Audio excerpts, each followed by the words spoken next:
This is actually going to be the last stream of the lockdown, believe it or not. Um, I don't know if I even mentioned this last stream. Hi, Tantaketa, by the way. Yes, it's Friday, right? Take a really, really long work break. And if it's long enough, then you don't even have to go back to work. So have a beer as well. So cheers. I'm ahead of you. Yeah, so the end of the never-ending lockdown has been announced. Hi, Tech Tested. So I think so Monday the 11th of October. Glide side. Oh, so you've got flexible working conditions, like a hybrid type working model. Nice. I guess you work from home, or you have to physically appear somewhere. Yeah. Anyway, next Monday, the 11th of October, is the first easing of restrictions for my state, and I think it's been something like 110 days, which is insane to think about. And all the way along, we've had these streams. So thanks for your company, everyone. And yeah, this will be the last Friday in full lockdown. This easing is not, I mean, it's not a full easing. Right now, I have a 5 kilometer radius, mandatory work from home, mandatory masks indoors and outdoors, and all hospitality venues closed. On Monday, it will go from a 5K radius to allowed to go anywhere in the city. Yeah, like retail, hospitality, and stuff will reopen, I guess, still with a mask mandate. Home office since 2020. Yeah, but it's not about home office, right? It's not about work from home. It's this 5 kilometer radius and everything being shut, which has made it quite difficult. So I'm looking forward. I mean, I showed my camera on stream before. I'm looking forward to going back to the dark room that's going to reopen. Things like pubs, restaurants will reopen, but I'm in no rush to go there. I mean, yeah, I'm fully vaccinated and all that, but I think next week will be interesting. I think because people are calling it like Freedom Day and stuff. I don't really want anything to do with it for the first week. I want to see like the impact on case and death numbers of like a week of just mayhem. For me, like next week will almost be like the most harsh of lockdowns, to be honest. Self-imposed lockdown. I don't know. I'm just in absolutely no rush to participate in this Freedom Day or Freedom Week. Happy to have other people do it, beta tested. Like people talk about it all the time with the vaccine. Oh, you know, it's unproven, whatever, blah blah blah. This is what's actually unproven: is opening up the state again after such a long lockdown. So yeah, I'm happy that it's happening. In the sense that I think it was necessary. I think it's due. It's, you know, what the hell is happening here? 3716. Okay. Why can't I rename a? What the hell? Oh, numlock. Pet peeve. Why the hell don't motherboard manufacturers just have numlock on or off? Whatever the setting is that allows you to use your damn numpad. Why is it? It's not there for decoration. Why is it there? Why? What is the purpose of not having it on? I mean, I know the buttons have a secondary function. Home. Who the hell? Anyone in chat? Correct me if I'm wrong, but who the fuck uses a numpad for the home and left, right, up, page down, delete, insert functions? Who does that? What is the utility of those? You already have dedicated buttons for everything except the up, down, left, right, which, I mean, is there even a key binding for that in Windows? I gotta let some fresh air in.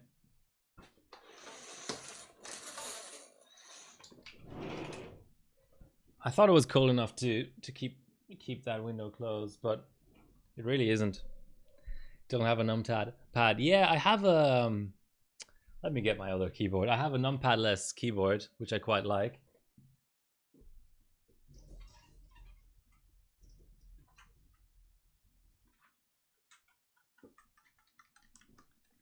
So this is can't remember, what is it? Philco, yeah. Philco Magis Touch 2. Like proper like mechanical keyboard, which is numpad-less. And but even so, I mean, if the motherboard manufacturer, I mean, having numpad on a numpad-less keyboard doesn't do any harm. So still, the point stands. Enable the damn numpad. We want to be able to enter numbers quickly. So yeah, like I was saying, a pretty massive easing of restrictions. Weddings up to 100 people. Like going from a point where there was nothing opening to, oh, suddenly there's weddings up to 100 people is a bit bizarre, but okay. Like I said, I don't have to necessarily participate in this. And then 1st of December, I think all of the remaining restrictions will be lifted. But travel is still pretty like limited. All of the other state borders are closed. And like travel outside of Sydney is still not possible starting Monday. But I'm just happy to have, office is reopening, so for fully vaccinated people. So I'll be calling in there, making sure it still exists. Okay, so today's bench. Today's going to be a light bench because last week I did say 754. I didn't forget about that. That's still coming. But I just wanted to run through some chips before I sell them. So I have some 11600 KFs where I want to try them under an AVX load and really find out which is the better ambient clocker, so I can sell the ones that are not so good ahead of the Alder Lake launch, when probably the price will drop even more than it's already dropped. But also we have a new bench in the house, ladies and gentlemen. It's XTU version 2.0 and there's already hardware points for it. Here we go. This is the 11600 KF ranking. 4081 is first, so that's our aim for today. Stock run at 3700, so we should be able to get there, guys. I'm sort of excited. I mean, XTU gets a bad name in the benching community, kind of semi-deservedly so. So XTU version 1.0 was so, yeah, massive points by league, exactly. Yeah, he's been putting up some like test scores, fake scores. 1.0 got globals for a while due to this, pretty much, well, for two different reasons. Due to the sponsorship of HyperBot by Intel, but also due to the fact that it was the bench with the most submissions, for sure. I mean, because you can submit from right inside of the bench. So insane efficiency. So it got crazy hardware points. So it's sort of been gimped in a couple of different stages. So when I joined HyperBot in 2017, the top, hopefully I'm remembering this right, but the cap for hardware points on every single bench was the same, and it was always 40 points, which meant that getting the top score in XTU on a particular chip was as many hardware points as you could ever get in any sub in any category, 3D, 2D, whatever.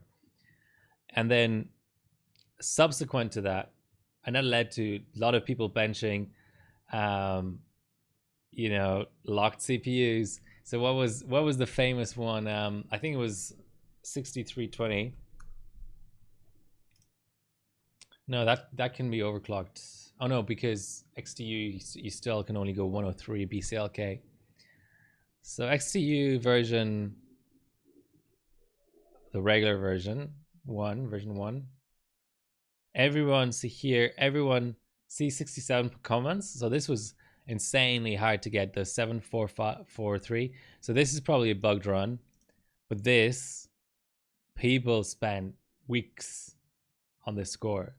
So 743, discard the first one. This is a good example actually. 743, there were 35 people with, and at the time you would also get for ties you would get equal points. So 743 gave you a lot of points, but since then it got gimped a little bit because in a few stages, because one of the changes was 67 hardware points is max. So now, you know, we still have that. So 3D Mark 03, SuperPi 32M, I think that's almost it. GPU Pi 1B on CPU, those they cap at 67 points. So then, you know, the 40 point XTU wasn't such a big thing anymore. But I mean, check out Zero Score, 68 comments 5 years ago. And then of course, towards the end, globals went away from XTU. So you had like 1 core, 2 core, 4 core globals, you know, that all that stuff. Globals went away, so you couldn't get like dual points anymore. And then pretty recently it lost, not recently, maybe 2 years ago it lost hardware points because of all these cheats that were around, basically.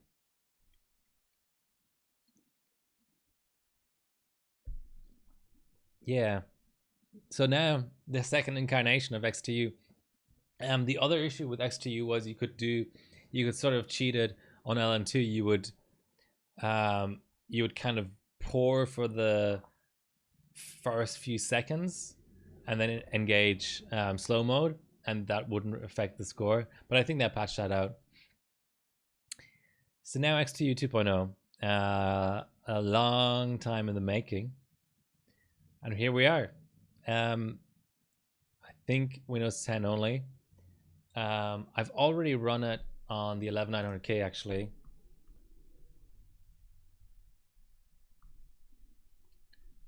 And I believe it was actually the first XTU 2.0 cold sub, from what I can tell. Maybe someone has run SS, but the first LN2. How is everyone doing, by the way? Hopefully cold beer in hand. 16 harbor points. Oh, it's awarded me the harbor points.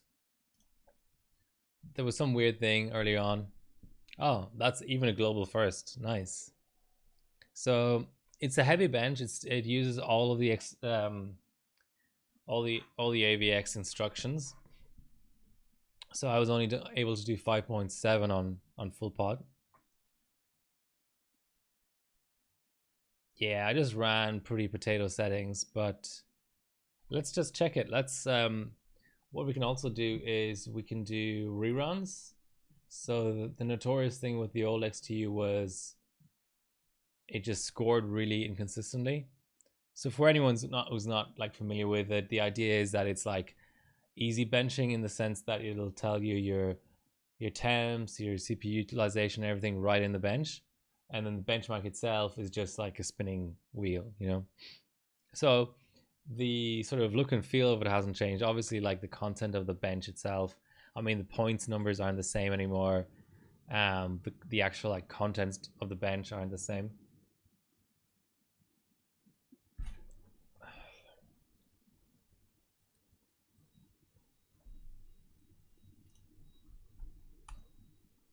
So yeah, along with the sort of lifting of restrictions, I can't sort of like promise anymore that I'll be benching absolutely every Friday night. Because obviously, I mean, I really want to get out. Can't tell, like I've done so little. I've seen in person. I've probably seen in 4 months. What's 110 days? In almost 4 months in person, I've probably seen people that I know, like not just random people on the street. I'm gonna really have to think about this. Probably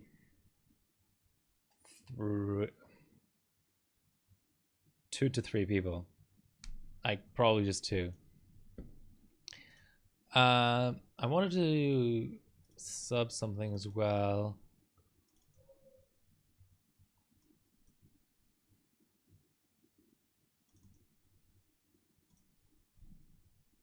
So I got a little bit into a rabbit hole this week and started benching FM2. I mean, continued benching FM2 after the last stream, and I didn't manage to. I got pretty much all of the first places. I still have to figure out how to install the OpenCL runtimes for this architecture, but I should be able to get first there. I got all the Geek benches, all the Cine benches, except if there's a cold sub. Haven't done a valid yet on this, but here, ignore this because that's cold. So I got the second spot here, but I can catch Skull Station. Let me whatever. I can just edit this later. I don't think it necessarily matters. Should have autofilled. Okay. So now let's do a side by side. So this is at a real 5.2. It's funny. I have a little bit of a suspicion it might be HPET related, but let's do a shrink. Let's do some sort of a shrink and then a zoom. This always ends up badly. So this is probably after come on, Firefox.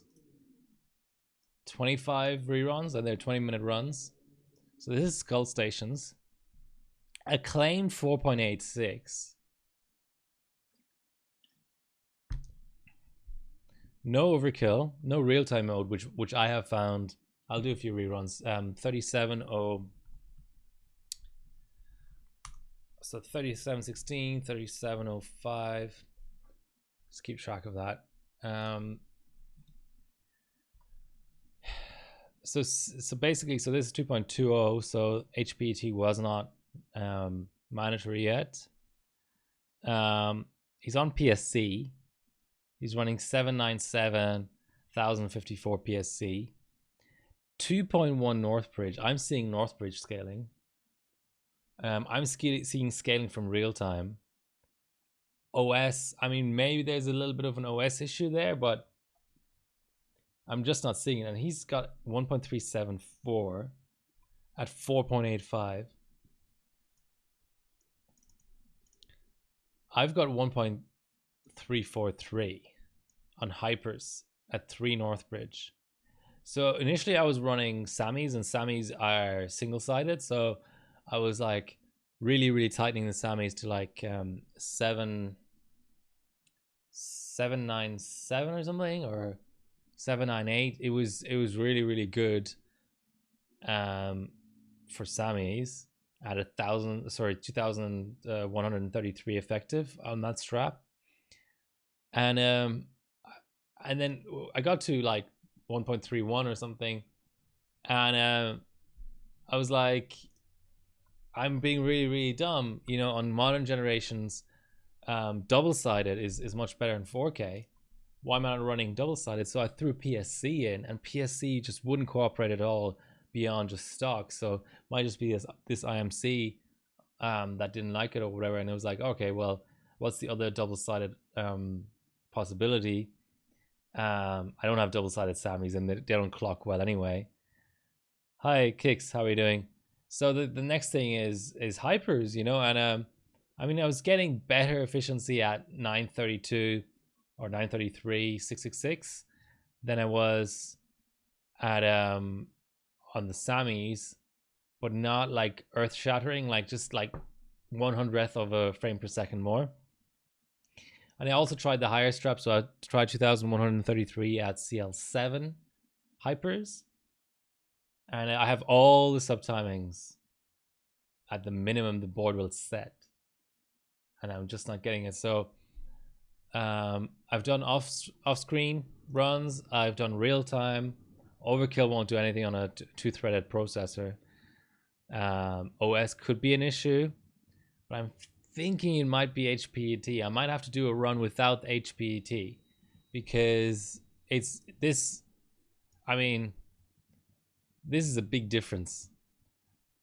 0.01 FPS was genuinely hard to get for me. So when I got to 0 or 1.3, every one of these extra ones, that was a lot of work. And especially with Northbridge so low. So it's curious. I mean, so I'm thinking HPET. There could also be some sort of internal clock or something that is benefited by BCLK. So the other avenue of exploration is, should I be running iGPU? Because for whatever reason, at the usable straps, which is 2133 and 2400, and then obviously the strap below 1866 for hypers, at the usable straps, for whatever reason, this board doesn't want to go even one BCLK higher, because that's the other thing. I can't pass 5.3, but what about 5.2 at 101 BCLK? But really, I mean, pretty much no points to be had here. But just an interesting sort of case study and the sort of thing that can happen when you bench something, pretty much. Ooh, 37, 39. Okay. So we are still seeing these swings. But I had a lot of fun running Geekbench, for example. What was the good run I had? No, not this. I think it was the Geekbench 5, actually. Where I was running on really nice and tight Sammys. Yeah, I mean, 1066, 798, 1530 on Sammys at 3 gigahertz Encore. That's getting places, and that's at 1.9 VDM because that's the max of the board. I'm afraid to mod the board because I don't know where I'd get another Wi-Fi from. So here's our stock runs, all around 3700. Let's do some actual benching. It's nice to be back on the Tachyon. I have a Windows 7 BIOS for this board now. So I want to do some, don't tell anyone, but I want to do some 03 damage on 290Xs. And I want to maybe even do some 01 damage. And I want to do maybe even some 01. I don't know. There's a few possibilities. I mean, dual card 01 on GTX 580s could be interesting. Okay, so we've cleared our BIOS. Let's just... By the way, talking about tachyons, did anyone see... Let's bring this up. Did anyone see the Z690 tachyon leaked screenshot? Juicy stuff, I have to say. Juicy stuff. Where was it? I think it was just in DDR5 discussion. La la la da. I can probably just Google it. I don't know why people are posting this in DDR5 discussion, but okay. I thought...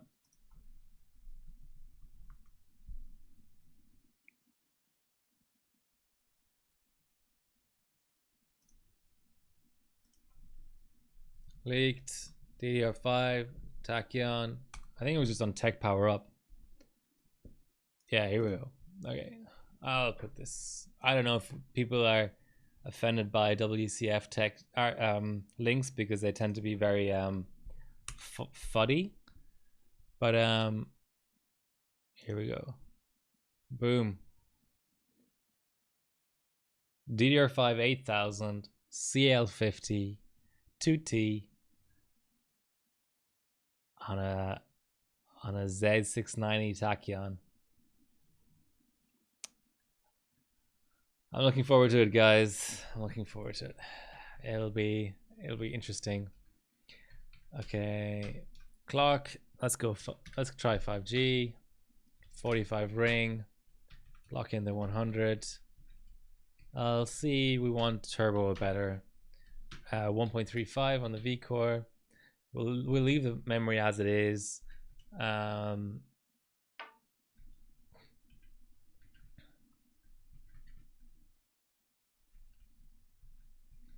Let's try 0 offset. It's probably not going to work, but let's try it. Whoops.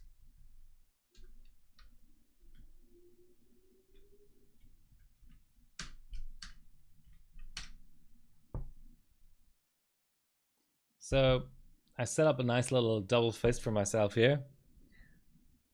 First a little Kirin. Now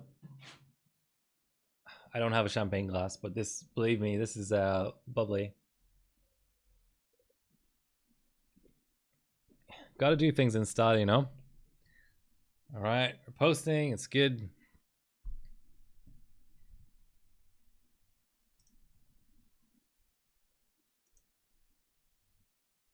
Are we also booting?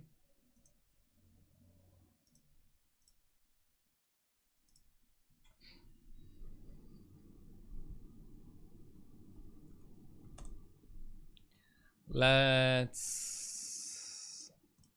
keep his CPU open.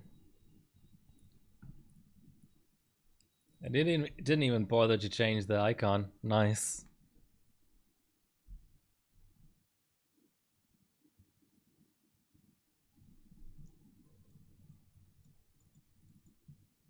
Fun fact is there's a lot of laptops where XTU is like the easiest or maybe even the only way to change a multiplier on the fly.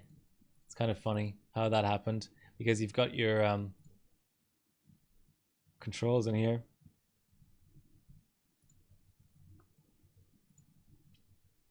So let's see if this offset really works.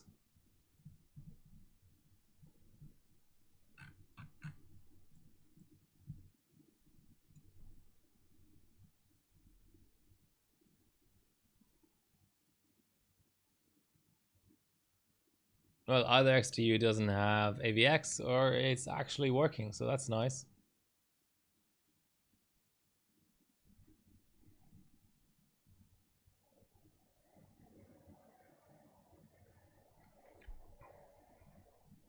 Hi, Mick.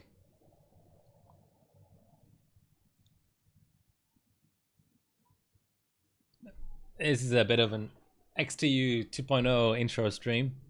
I ran a cold the other day, and I just want to see what it likes, whether it likes anything. What do you think of the DDR5 leak, I suppose you'd call it, of the Tachyon running 8,000 effective megahertz? That's pretty nice. So 3988. I mean, it's an improvement over 3700 at stock, but I suppose the boost behavior on stock is pretty good. I mean, in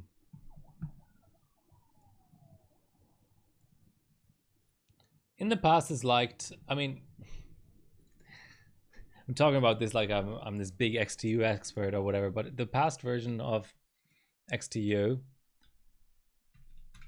it liked low and tight RAM. So I'm guessing Gear 1 will be the best.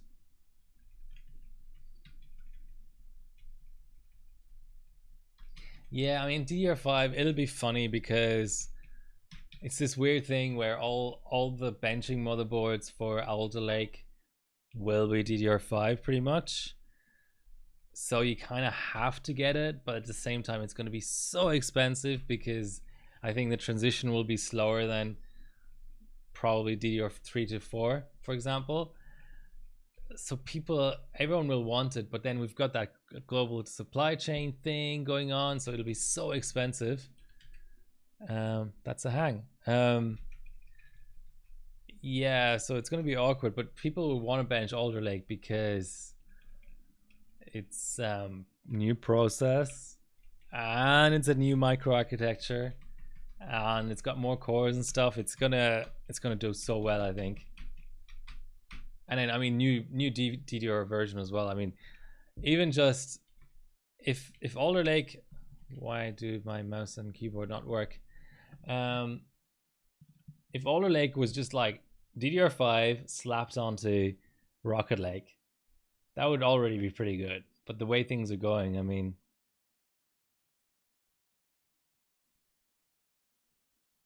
D8? What's a D8?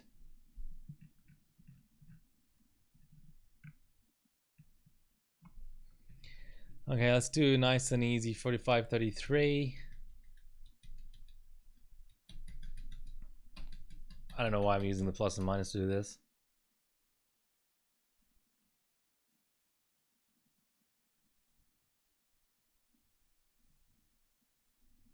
Date as in date of release, or date as in like meeting with someone romantically?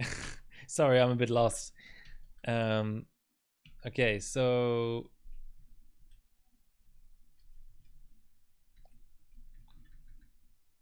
that's fine. We'll just go 1.7 here.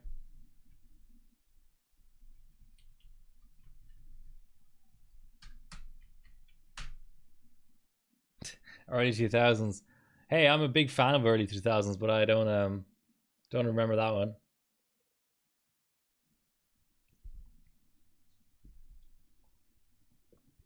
Training up some RAM for XTU. Let's do it. So there was that big Twitch leak yesterday. Hopefully you change your passwords and stuff, Mick, and enabled multi-factor authentication. No, I mean the passwords didn't end up being in it. There was lots of speculation around the fact that maybe salted passwords were part of the leak because it was 120 gigabytes of data, and people didn't necessarily, they weren't able to just sift through it in an instant, so they didn't know whether they were in there or not. But I think overnight it's been, I mean overnight my time, it's been sort of confirmed that no passwords were in there, but pretty much everything else, all the IP of Twitch, all the earnings of different streamers.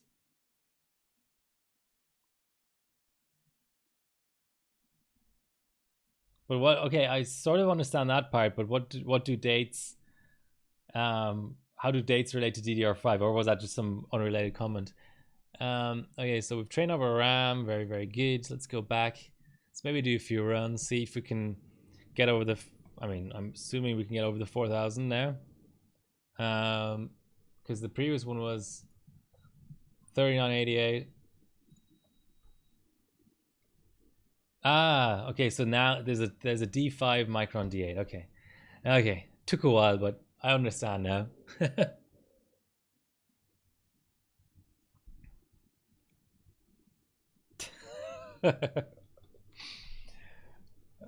I'm a fan of long-winded jokes, so thanks for that one.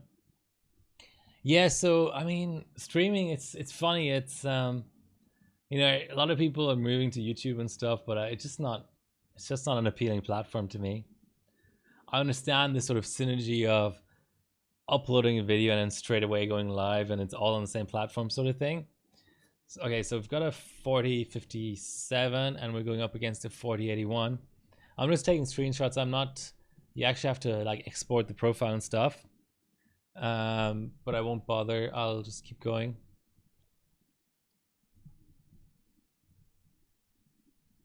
So that was a nice win, but we need to be able to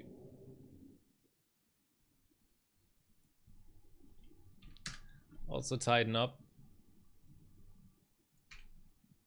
4057.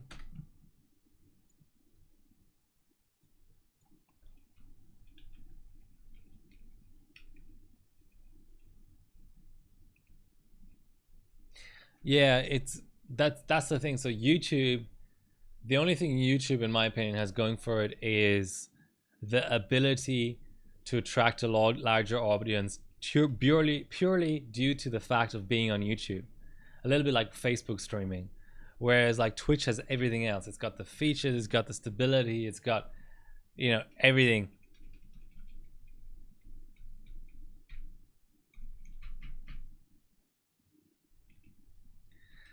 Yeah, I mean, it's a valid point about Google versus Amazon. But I mean, I still yearn for the days that Twitch was independent. I think when I started streaming, it was just about bought up by Amazon. I mean, this consolidation in tech is just, it's got to stop. The fact that WhatsApp, Instagram, and Facebook are all owned by Facebook, that's just an utter disgrace. I mean, the regulators are, I mean, asleep at the wheel or purposely negligent when they allowed that sort of thing to happen. Okay, let's just do all 14s with 28 and trying to remember. Yeah, I can run this 1T, right? Fuck, I really haven't benched enough DDR4 recently. How could that sort of thing escape my memory? Let's just see if that posts. I mean, and like whatever, 350 max refi. I'm pretty sure.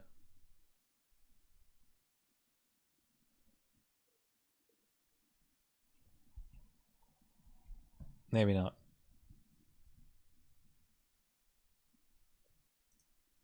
It's just, I mean,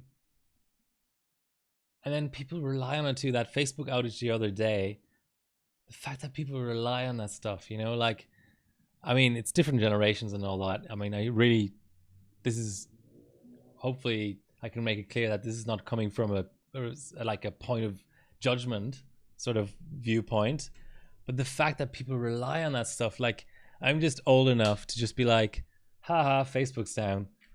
Haha, I can't scroll through Instagram. Haha, I need to text instead of use WhatsApp.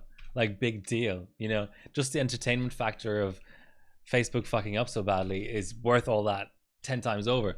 But there are people, there's like, whatever, like parent teacher groups and things that are just solely just exist on Facebook, and then people panic, and it's just such a sad state of affairs.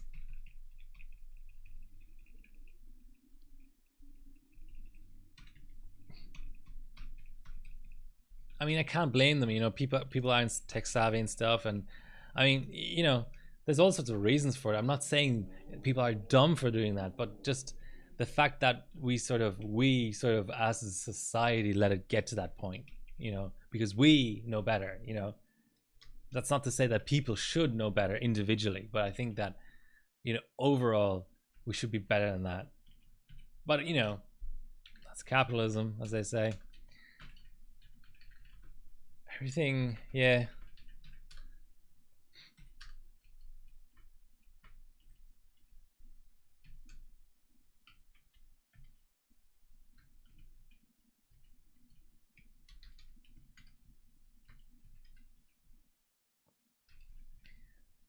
Okay, command rate 2, 350.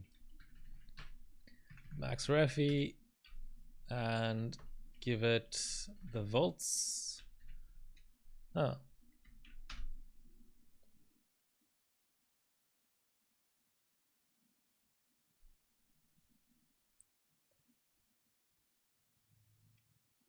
Yeah, that's the thing. The way that links go dead and stuff, it's a real issue.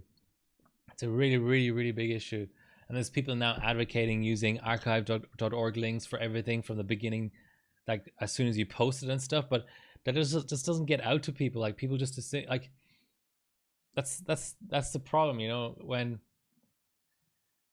things were on paper, let's say, people understood the idea of, here's a book. If I keep this in a cool, dry place, the book will still be there in 50 years. Whereas, oh, here's a USB stick, or here's a link on the internet, it's not going to be there in 50 years. You know, it definitely is not going to be. And yeah, there's this, I mean, I talk about it like, I personally, in my personal life, kind of have a digital dark age between, and I'm sure this is like this for a lot of people, between about, when would I have stopped using film cameras, like in like a day-to-day sort of sense? Maybe like, let's just say it's 2003. So there's this like time frame between 2003 and 2007 where like I don't exist as a person really. I don't have the emails from then anymore. I don't have photographs from then anymore. I don't have like instant messaging logs from then. I just don't exist. I pretty much don't exist. Like it was too early for me to have been wise about, who to have wisened up about cloud backup, like just backup in general of files in the broadest sense. And it's too late for me to have hard copies of things. So it's just that the worst of all worlds. And it's not just personal stuff, like I don't know, just in lockdown, but like recently I've been watching a lot of movies and stuff. And you know, did you know that like cinema itself pretty much has a digital dark age like that as well? Because there was a point in time where people were starting to switch from film to digital for cinema, for like movies, but the digital cameras were just fucking awful. Like, prime example, Star Wars Episode 1 is shot on an old digital cinema camera of Sony that only does full HD, and like a crap full HD at that. And now they're trying to re-release, you know, all the the Skywalker saga or whatever. And Episode 1 is forever shit. It's just forever going to be in terrible quality. There's nothing you can do about that. You can AI upscale it or whatever, but there's very little you can do about it. Yet, I watch silent movies from the 20s, and they're shot on film. And you can 4K scan those, and you'll get excellent picture quality. So like, because there's a hard copy and you can keep going back to it. And you know, in the 90s they probably scanned it at DVD quality, and then in the early 2000s they scanned it full HD. Now we're scanning at 4K. The theoretical limit, as it, you know, take it with a grain of salt, but they say that the theoretical limit of a frame of 35mm film is, which is what we use for cinema for the longest time, is about 6K. So, you know, in terms of like distribution methods, that means 8K is kind of the limit, you know, because it's not going to be I don't think there's going to be a 6K distribution method. There's, you know, full HD, 4K, 8K. So we're going to go through all this again. We're going to rescan everything at 6K or 8K and distribute it at 8K in like 10, 20 years time, whatever, whenever that's going to happen. I don't know if that's going to happen. I don't know if that's really going to happen to all movies, but what I'm saying is there's still like detail in there. There's still resolution to eke out of that frame of film. Whereas like Star Wars Episode 1, one of the biggest movies of all time, it's just that's it. It's all we've got is a crappy full HD version of it, you know. And it's just sad. It's just really, really, really sad. Okay, let's see if that tightening did anything. My NAS, yes, I do have like a 12 terabyte NAS with not enough overclocking tools on there, but let's just say a sizable amount. I have like a terabyte worth of overclocking related images and tools and things.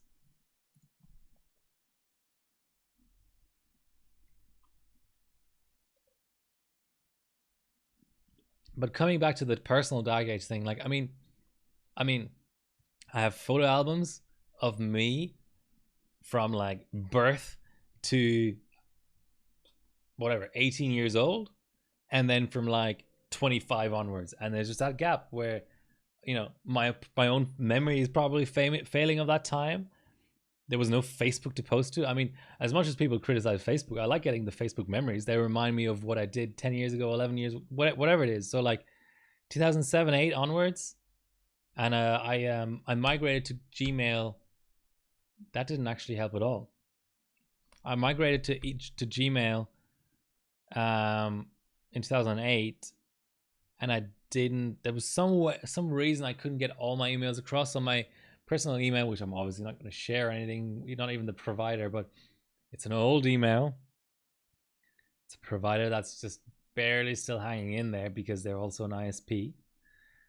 And I got that email as soon as I went online in 1996. So it's now 25 years old. But at one point, I switched to just forwarding that email and not actually logging into that client anymore. And their inbox sizes kept getting smaller and smaller and smaller, and kept deleting stuff.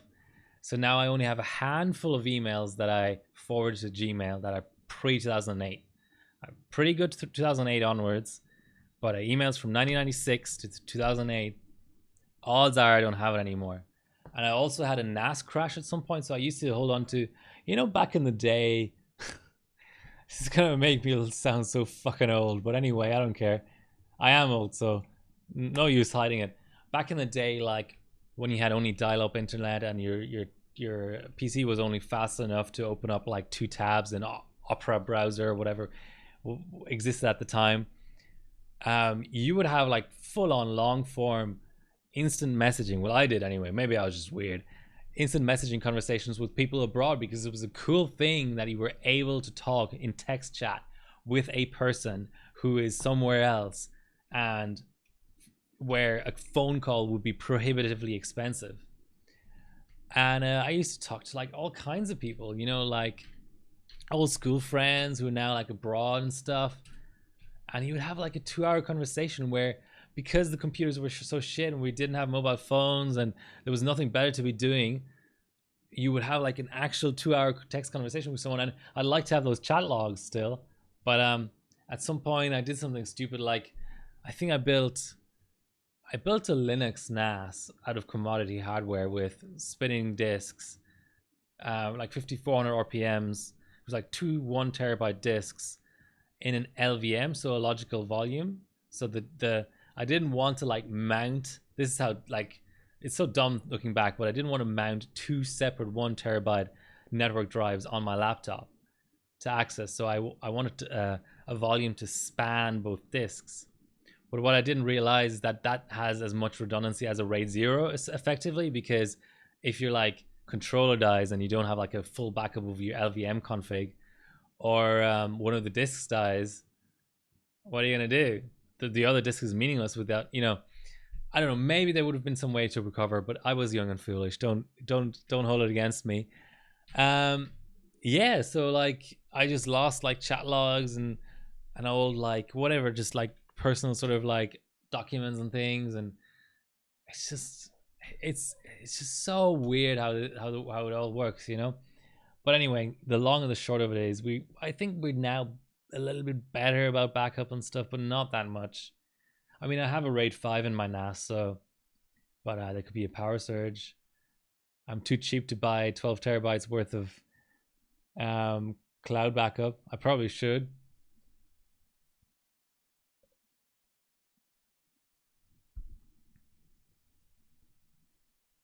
Not sure. I think 4800 C15 is a little bit adventurous.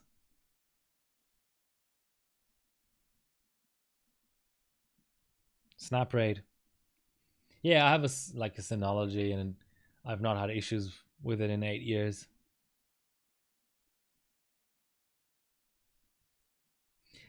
Yeah, that's the other aspect of cloud storage, right? If I were to back up to cloud, I would have to like encrypt the stuff as well. So then it becomes, how do you back up your encryption key? It's just this endless thing, because there's no way I would cloud backup, just raw JPEGs and like raw like emails or whatever. Like, I don't know what I would necessarily back up there, but I'm not doing that, because for 101%, that's getting indexed by someone somewhere, and I don't want that.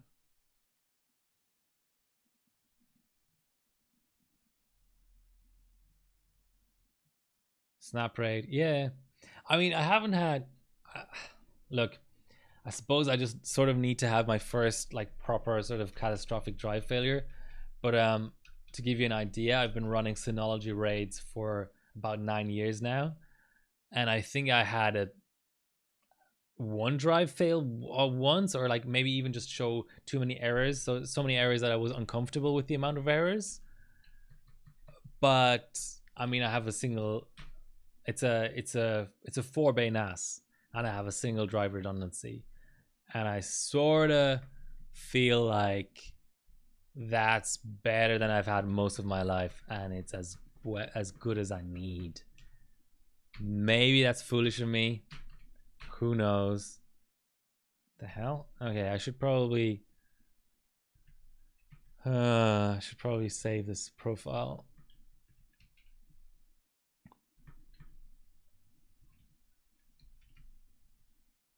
But yeah, snap rate does sound like a good idea. I should look into that. But I've been so right. Part of the issue is I work in IT day to day. I really don't want to do the same old shit that I do 9 to 5 at home as well. So I want an NAS. I run Plex on there. I put all my overclocking stuff on there. It's convenient, but I want it to be just sort of like zero maintenance. And it pretty much is. I mean, it just runs 24/7. It never fails. Every once in a while, I might have to install an update and reboot it, but it's like it pretty much per year I probably do less than 30 minutes worth of maintenance on it. And all this, like when people talk about, get a build a custom NAS with a NAS dedicated Linux distro and stuff, I just sort of switch off, not because it's the wrong approach, but just because there's no way I can motivate myself to do that. Like, I bought a NAS 9 years ago, and it lasted 8.5 years, and I just ran through the whole 8.5 years pretty much. And it was a Synology, and that's why I bought another Synology to replace it.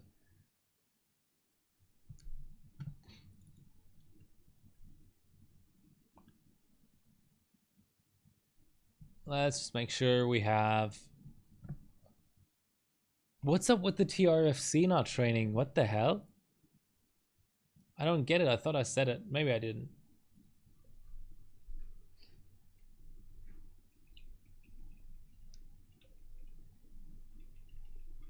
Yeah, I think people get a bit anal about that too, because I had a pretty low end 4-bay Synology NAS that has run 8.5 years straight, and I put it up for sale thinking someone might pay me shipping for it, and it sold for like 200 Australian dollars, and I was like, that is insane. And the guy who bought it was like, this is perfect, I'm gonna mirror my existing Synology NAS to it, so I have a second on-site backup or whatever.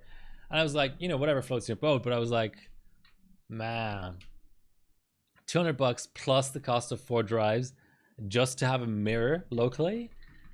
I mean, like I said, whatever floats your boat. But like, I was surprised. I mean, pleasantly surprised, because I made more money off of it. But yeah, it was a bit. Then again, everything is more expensive in Australia. I should not. Don't tell a tax man this, but I made quite a lot of money simply importing my possessions to Australia 6 years ago when I moved here, and then selling them here. Like, not even with the intention of doing that. Just what happened was my employer paid for a container, and pretty much I could fill the container if I wanted to. So I didn't go to the trouble of like selling stuff I thought I wouldn't need. I just put everything in the container and then sorted it out later. And then it turns out I didn't need a lot of stuff. And I sold it, and I was like, this is going here for like 50% more than it would have gone for in Germany, which is where I lived before.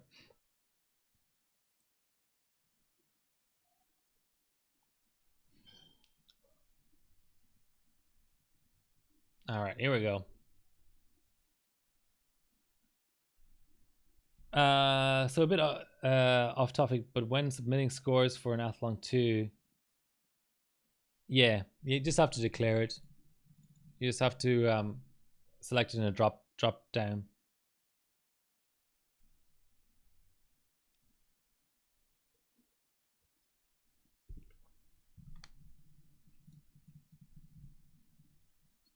All right, here we go.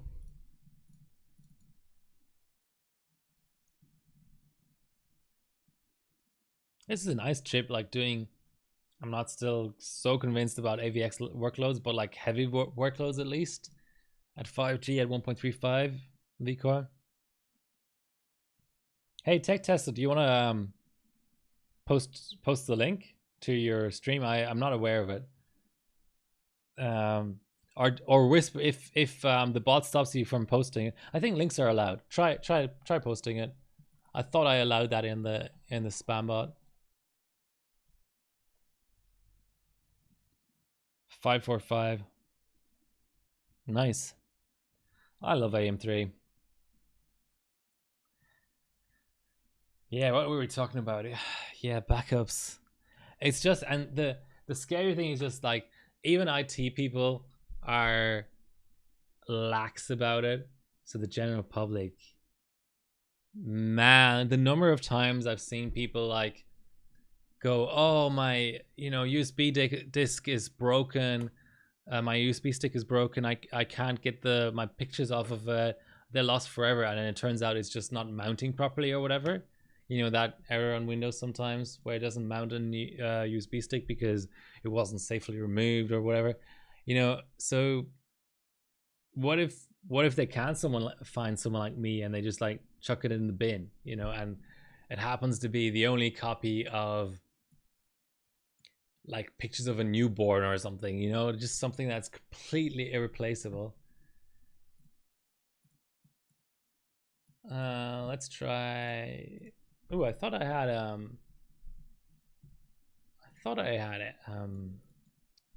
GTL on here. Okay, I don't, so let's get it on here.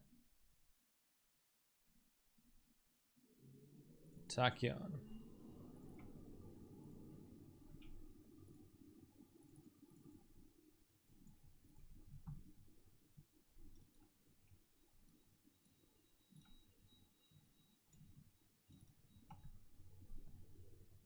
Okay, cool.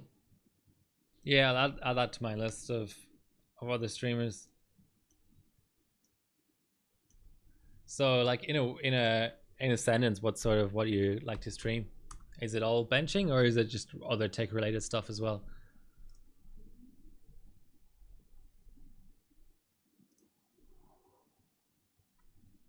Here's my list, by the way.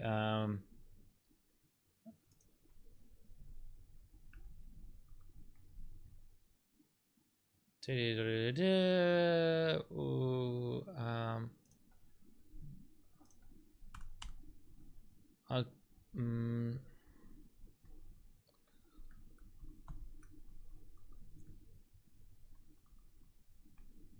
be added. I'll put you next to Mick. You're in good company there. Okay. So we've got our GTL open. I guess let's try like 47 Encore. I knew that wasn't gonna work. 40. Let's do 46 and Encore. Overclocking, nice. And what's your hardware bot profile, if you don't mind sharing it?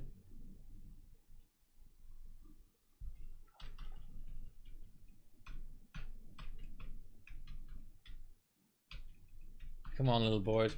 The Tachyon has been a good board, I have to say. Like, it's weird, right? Like, current gen Intel has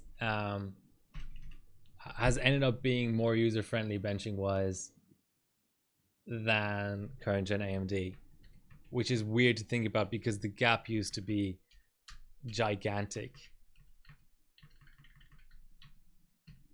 46 and 51, let's do it.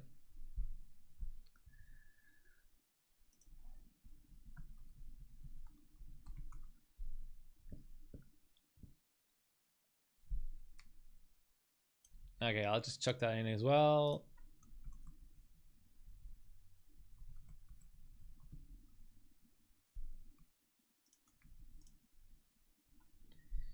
Okie dokes. Yeah, so like if we put first gen Ryzen aside, oh, by the way,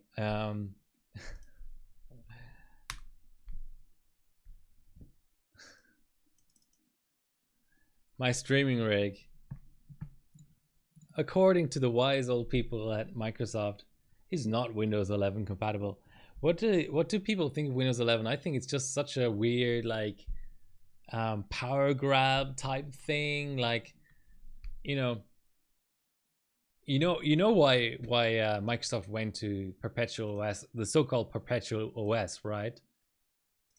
Perpetual being, Windows 10, where you have these little micro releases every 6 months, but it's still called Windows 10 for years and years and years. They did it because Apple did it. They pretty much copied it from Apple, because Apple did that with OS 10. So OS 10 came out, correct me if I'm wrong, but I think it came out with the switch from PowerPC to x86, and then Windows 10 like went after. So for a while we had both ecosystems on perpetual OSs, and there's pros and cons to perpetual OSs. I've sort of gotten used to them. For a daily, I think it's quite nice, but now they've switched off of perpetual OSs because Apple's also done it. Apple introduced OS 11 because of ARM, and that's a microarchitecture change. But Microsoft are just doing it because they want to keep up with this fucking bigger dick competition that Apple is running. No, they don't. It's okay. That's a bad joke, but I just think it's pathetic. I think it's totally pathetic. Like, what are even? Could someone mention to me a legit, new feature in Windows 11 that is, not just putting lipstick on a pig type stuff, like is actually a new feature? Stop fucking with Windows 10. Yeah. So yeah, my streamer is not compatible according to this check, and there's this other handy little utility. It's on GitHub called Why Not Windows 11, which will tell you the actual details of it. So I've got an 1800X in here. An 1800X is an 8-core, 16-thread, top-of-the-line CPU from 4 and a bit years ago, and it's telling me it's not good enough. What the actual fuck is Microsoft doing? What are they doing? That's indefensible. I thought I had CPU-Z on here somewhere. Oh, I can... The hell?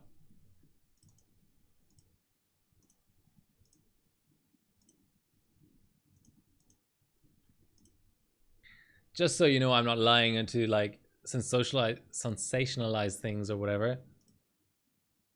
I want to continue. 1800X, the best desktop CPU you could buy 4 years ago, and it's not good enough with Windows 11. Oh shit! Fuck! Did something happen to Tiny CC?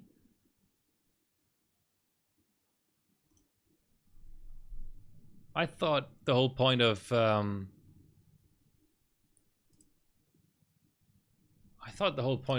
shorteners was that they never got a business, they never changed their URL shortening. Okay, thanks for that tip.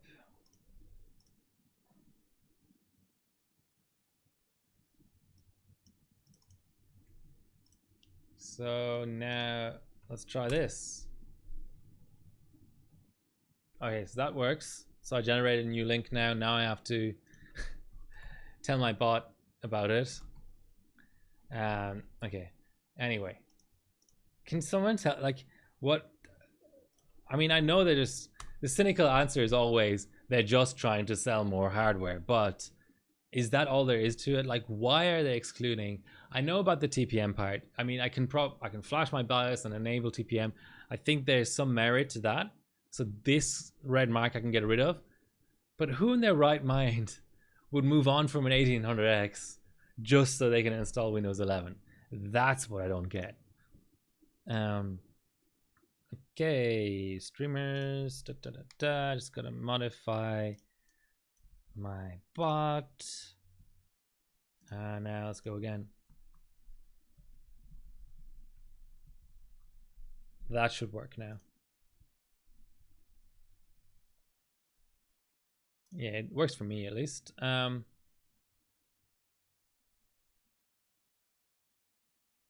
Morning, Sean. Sean Athan? Sean, sorry. C. Nathan, Sean Athan. Welcome, welcome. Don't have many submissions. Doesn't matter. I mean, as long as you, have something to talk about on stream. That's all that matters. Okay, so among all that, this is the current ranking. And so 4081 at, what's up with my efficiency? The 4.9. That's 43 RAS. 0 offset. 70 degrees Celsius. Maybe I'm throttling a bit or something. Windows 10 home.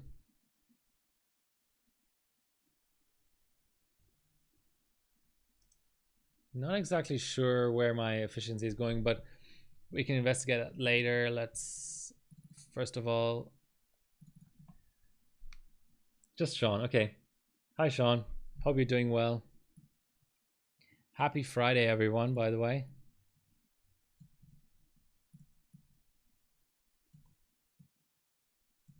Screenshots are not strictly necessary, but 40, what was it? 4896,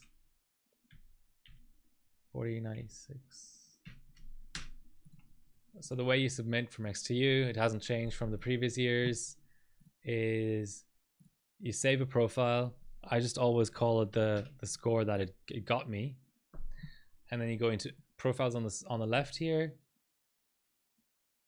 Okay.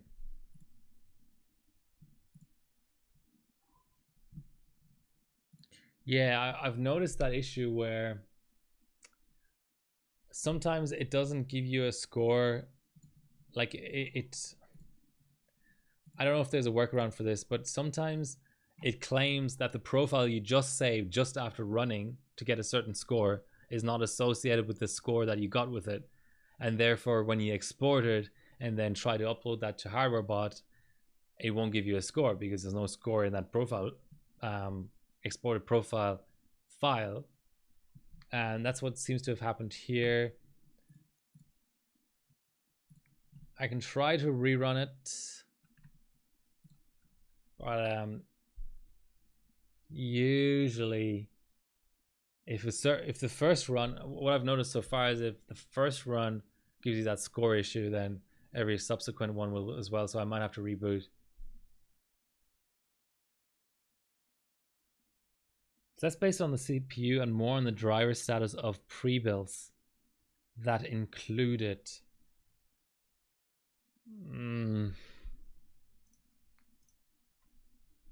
I mean, a 4-year-old pre-built, in my opinion, should still have driver support. I think 5 years for a pre-build is good.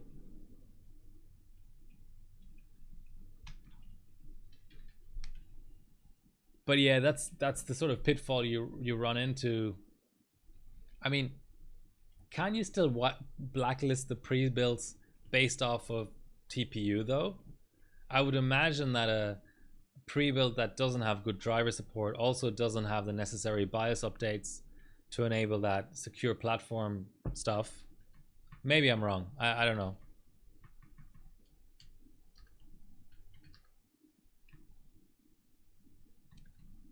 Yeah, whatever.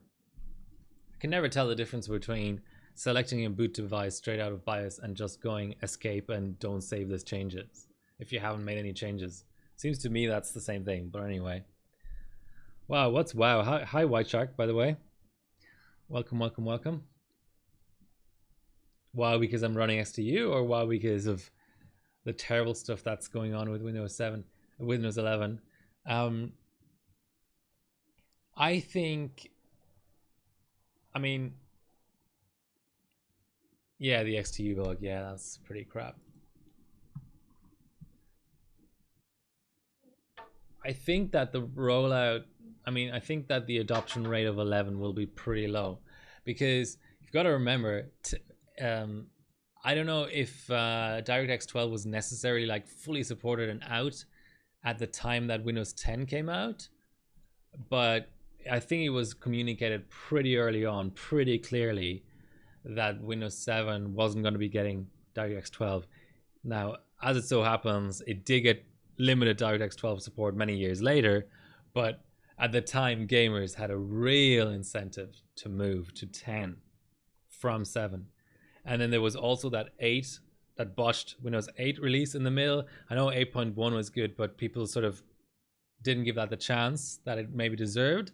So like there was a bigger gap between OSs and stuff. I mean, there's a big gap between 10 and 11 as well, but feature-wise, it's just nothing. And it's so funny how, whoa, that's a big jump in scores.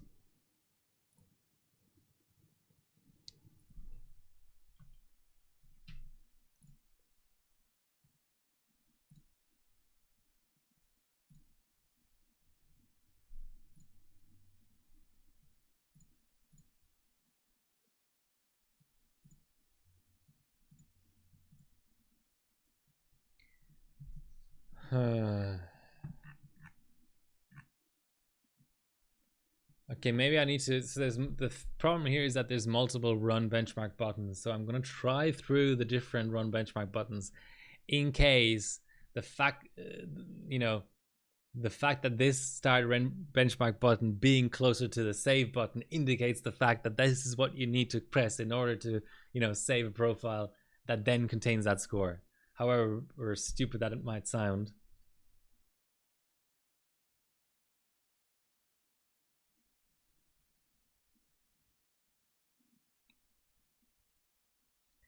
Yeah, I don't know. Rolling releases. It's good for some things. Let me try and think of an example.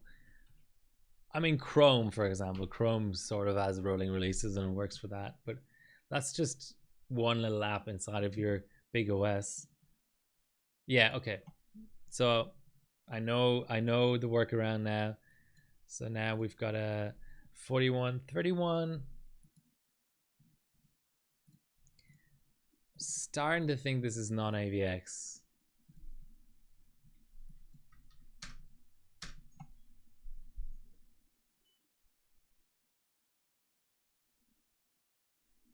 Yes, the problem. I think. I mean, Microsoft have a lot on their plate. They've got Azure, where they're trying to compete with AWS. They've still got hardware. They've got laptops and stuff. I don't sort of necessarily blame them for sort of semi phoning it in with Windows 11, but it just means I'm not going to install it. So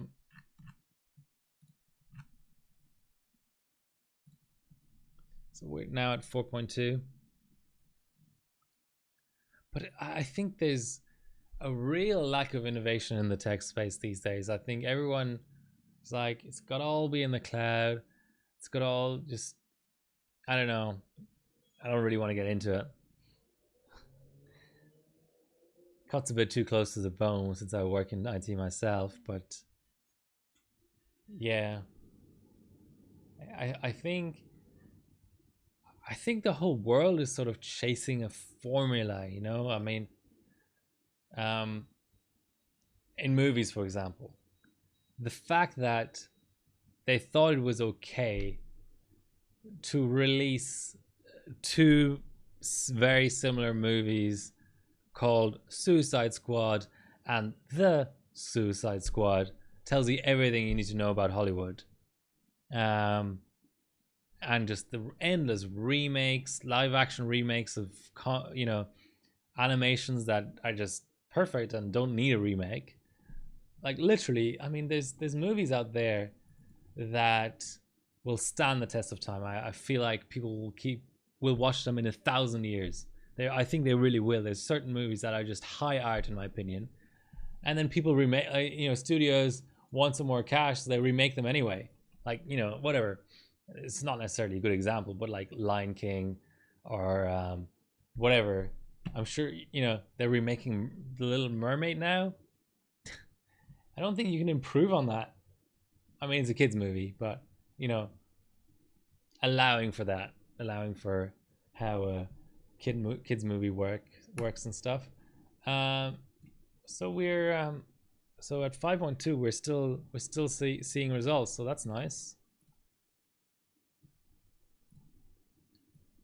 So it's not just movies, it's tech. Everyone has to sort of follow the same model of being a, you know, ultra scale, like really big company that keeps on merging with other companies.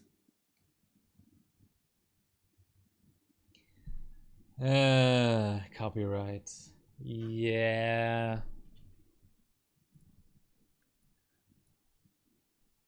I mean, that may be true. Okay, 5.3 is no bueno. But that's still a really cynical move. I mean, I would imagine there would have to be another way of getting the copyright, like keeping the copyright, other than making a completely redundant remake. Like, my heart breaks for the fact that like crews of creators are being taken up, like are being occupied with this absolute drivel, you know. It's just not right. It's just anyway, I'll get off my high horse now. It's not just Hollywood. So there's tech. There's also, what was the other example I was thinking of? Yeah, like even just content creators and stuff. You know, this whole thing of, oh, you've got to post on Instagram 1.7 times a day because that's optimal or whatever. I couldn't, like, there was one, like, you know, I mean, I'm interested in the technologies, but I'm not necessarily interested in the sort of whole monetization aspect of streaming and stuff. And hey, Carter. I watched a video and it was about a release of OBS, which is the streaming software I use, and it talked about it was something along the lines of there's now a pause button for recording videos. And I was like, that's really neat. But the video said, you should never use this. You should use a professional like editing program to edit your videos instead of just hitting pause on a live stream. And what are you doing uploading entire live streams to YouTube anyway? And I commented on the video saying, oh, thanks for the overview on this feature or whatever, but it's really useful. The way I use it is such and such and such. And the guy was like, what are you doing that? You're never going to be like famous doing that because it's not optimal. The way you use a YouTube channel is every video has to be between, you know, fucking like 3.5 and 7 minutes long. And if you're uploading anything longer than that, then you're losing viewers. I'm like, yes, that's exactly what I want. It's sort of like, how dare you say that, you know, like, I mean, I don't think I went all ranty or anything, but I was like, yes, and your point being, you know, that's what I want. That's if you know, oh, that guy is huge, absolutely huge. I mean, he's legitimately knowledgeable on all things YouTube, and the formula is working. But that's not to say that is the only way of doing things. It shouldn't be the only way of doing things. I don't give a damn if I don't make any, like, why, like, this is a hobby, you know. It would be very, very counterproductive for it to turn it into anything but that, you know. So this is 5.3 at 1.4 vCore now. I mean, I don't really want to, who was it? I don't want to give I don't mind giving a name, but I don't want to give the wrong name, so I won't. But it was one of the big ones, like, as in, just look up videos on content creation on YouTube and it'll be like in the top 3. Like, it's someone who has like millions of subscribers on YouTube. But I resent this sort of implication of you're doing it wrong, you know. Like, I have a day job. I don't want to get famous on YouTube.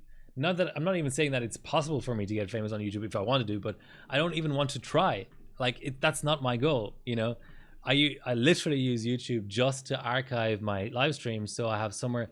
I archive them on my hard disk, and I do archive them on Twitch. But Twitch might go the way of the dodo, and I don't want to be in a scramble mass exporting old live streams. I have over 100 live streams on YouTube now. I want to have a second place online that's free, where the entire live stream is, and even if it's just for myself to re-download it if my hard drive crashes or whatever, that's all I want.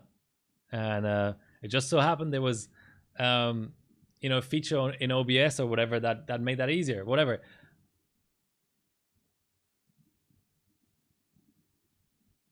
Gaming, it's not gaming careers. I'm gonna say Epochs Vox. Yeah, I'm gonna say Epochs Vox, but if it's not him, apologies to him for like doxing him or whatever. But I think it was Epochs Vox. So what's, yeah, okay, I said millions. I exaggerated a bit. 293,000 subscribers, but he had like a kid recently and stuff, and he's not been uploading and stuff. But so maybe he's lost some, who knows. But like, it's a big channel, you know. But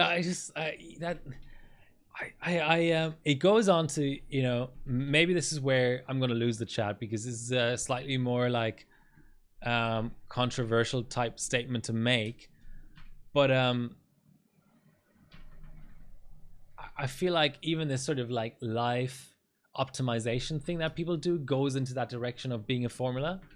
Like when people are like, oh, you've got to use a Fitbit because otherwise you're exercising in an inefficient manner, and you need to use like mondays.com for organizing your tasks, because otherwise like you shouldn't use like the task manager in Outlook because that's inefficient. And it's just this never-ending thing of like self-optimization. And I'm like, I'm happy with the way I exercise. It's probably not the best way, but it's the way that I can like stomach, like that doesn't like drive me crazy or like bore me.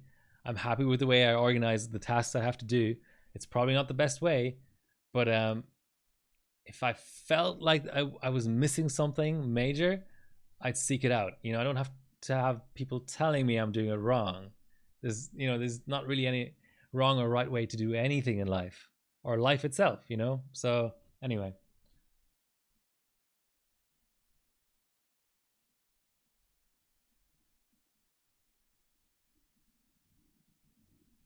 hey Shmomo, welcome. Yeah, Billzoid, I like Billzoid's approach in that way, where he's made it into his own brand of being disorganized and having messy hair. I don't know, I think he got his hair cut recently though, didn't he? I don't know. It's been a while since I've watched one of his streams, but like, yeah, I mean, that again, I mean, it's not happening with Billzoid, to make it clear, but there are some people out there who sort of do that as a formula as well. Like I am not using a formula is a formula in itself. Like I watched some videos recently of how there's this trend, and it might be a subconscious thing. I'm not trying to call anyone out or anything, like don't get me wrong, but there's this trend in recent weeks of content creators putting up imperfect videos and talking about imperfection in their videos, which is interesting. Like maybe they've just caught on to, like they've sort of realized it all independently and are all making videos about it independently. But I found that interesting, like where these really tightly edited, I mean, kudos to them, like really good YouTube channels have made it a point to put up one video that's not tightly edited, and then that video is like a channel update type video about imperfection, about work-life balance and stuff, which that's great. But I sometimes wonder whether that sort of thing is also sort of coordinated. Maybe I'm too much of a like sort of like, yeah, conspiracy theory type tinfoil hat person, and that's showing now. But yeah, I thought it was interesting. My god. Okay, I think we should tighten some tertiaries a little bit. What's a CWL again? Let's just go 12, whatever.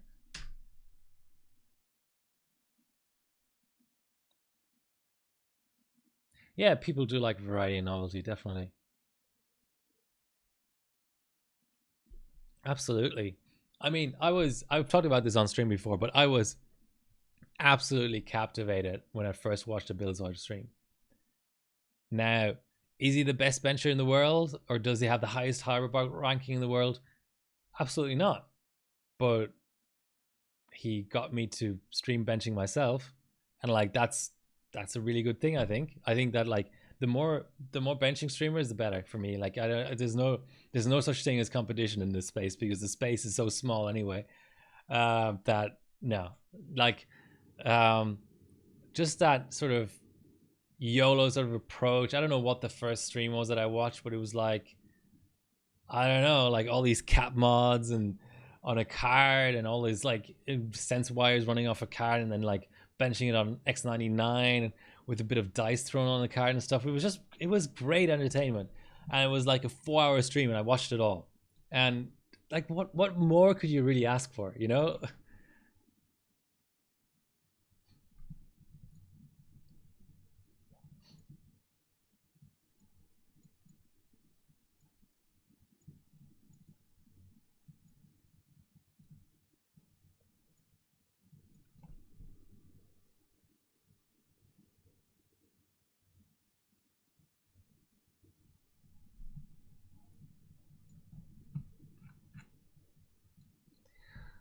Yeah, long form. I watch a few like movie related channels like that. Yeah, and long form is great. And who would have thought when YouTube came out in 2006 or 7 that that's where it would end up? You know, it's really interesting because at the time it was just like, oh, check out this clip of a dog laughing or whatever. I don't know, like just some random shit. And now it's become this thing where you know broadcast television has gotten worse and worse and worse, and YouTube has gotten better and better and better, and it's to the point where like I'd rather watch a half-hour video on YouTube than a half-hour TV show. Bills I got you into modding cards, yeah. He got me into streaming. I literally did not know. Like now that I've been doing streaming for 4 years plus, 4.5 years almost, um, and I've sort of been in the community for longer. I I realized that people did stream benching before Billzoid. Absolutely, like Christian Ney did it back in the day. There was all these streaming platforms that don't exist anymore. Um, I think even Tag did a bit of it sometimes. Like I see all these links to old live streams now. So like streaming benching was not original, but and there was at the time there was overclocking TV, but in terms of actually streaming a bench session, seems to me like Billzoid was like the first person to do it on Twitch at least in that sort of format. And yeah, I was just getting into benching at the time. I was like, wow, streaming. Like I wasn't even like fully sort of aware of gaming streaming. I mean, I sort of knew about Justin.tv before that got renamed into Twitch or whatever happened there, but I wasn't sort of fully even aware of what gaming streaming was about to become. And I was like, I think I was just looking up recent graphics cards or something and stumbled upon Gamers Nexus there, and then stumbled upon a PCB breakdown video of Billzoids on Gamers Nexus's channel. And I was like, oh, this is interesting content. And he advertised his stream, and I was like, streaming benching? What would that even be like? I had no idea. And I watched a recorded stream, and I was like, this is amazing. Why don't people do this all the time? And yeah, I like in the end, I can't stream as much as I maybe thought I was going to end up streaming, and like my channel has definitely had its sort of ups and downs and things.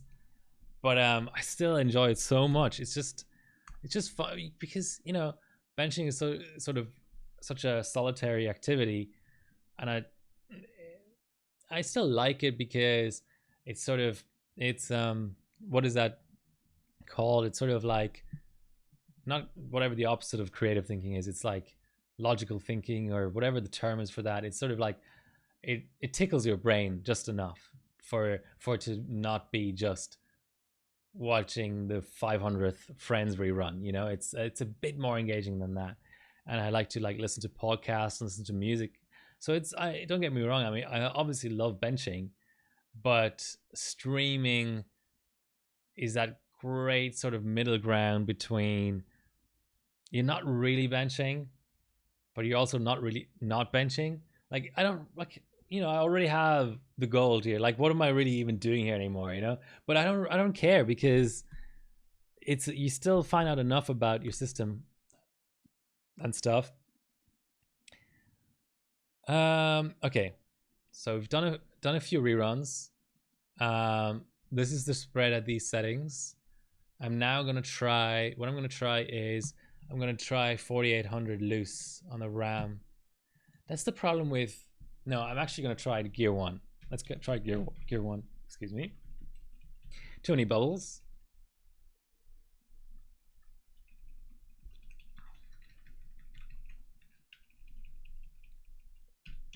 So Shimomo, I've forgotten. Are you XOC? Do you have an SS, right? That's what you mean by XOC. I think down in Tassie the LN2 is really expensive. If I remember, it's like $5 a liter or something. Okay, so gear one. This it's been a hot minute since I've done gear one. Let's try 1900, or I think 1966 is the one to go for.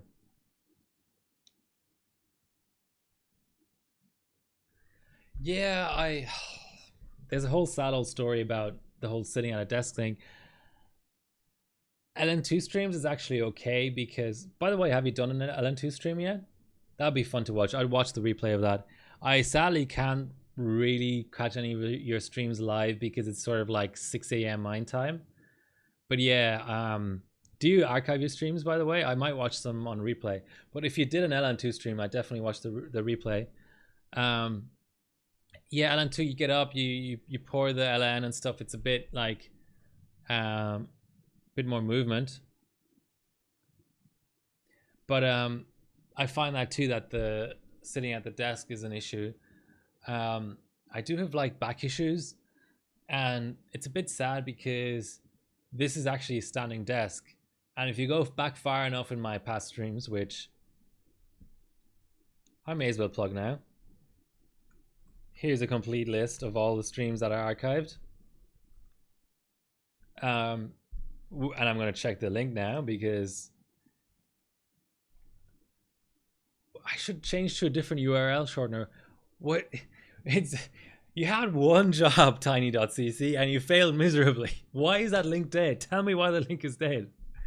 It doesn't make any sense. Okay, but I'm gonna be a sucker and just make a new tiny.cc and live happily ever after. Why is my system not booting? Okay, so let's shorten that URL and give it to Nightbot. Stream list is the command.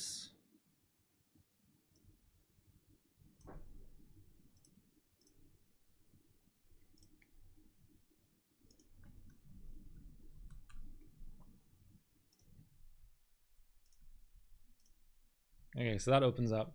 So if you look at back far enough in my 3866 was no dice.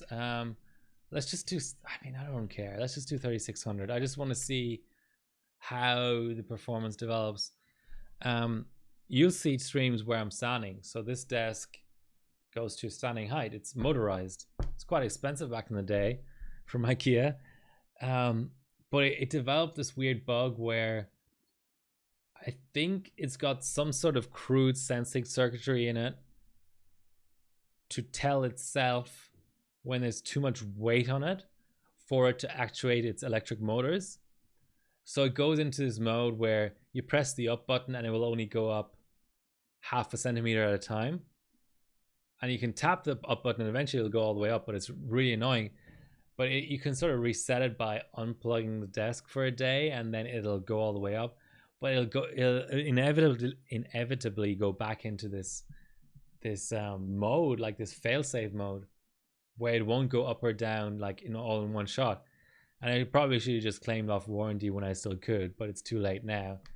But yeah, I should probably replace it. And the thing is, it's not got too much weight in it. I mean, it's got 3 screens on it and a bench rig and a camera and stuff, but I supposedly it can have 30 kilos on it, and it's nowhere near 30 kilos. So it's a defective standing desk. So what I've now got is a really bulky, really heavy non-standing desk, but I should probably invest in a new one, because it's a shame. I should do some streams standing up. Nice. So you I don't know what the quality implications of that are. I mean, whatever. I archive on Twitch and then I export from Twitch, but I wonder if it like down reses it somewhat or something, because I have the original stream on my hard drive. You know, you can sort of dual stream and record, so I could upload from my hard drive to like avoid that problem, but I've never sort of noticed a difference. So LM2 330, that's not so bad. 330 Aussie. I mean, I pay just over 1 delivered. I mean, fully delivered and everything. I probably pay under $1.10 a liter. So that's let's do a few reruns. That's within the margin of error of what I had earlier. So either the bench doesn't really care about memory, or Gear 1 is same performance as Gear 2.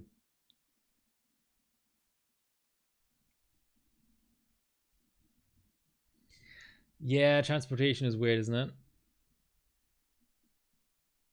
Yeah, so Mick, do you first of all, are you using OBS, and secondly, are you doing like NVE encode, or are you doing hardware like X264 on the CPU?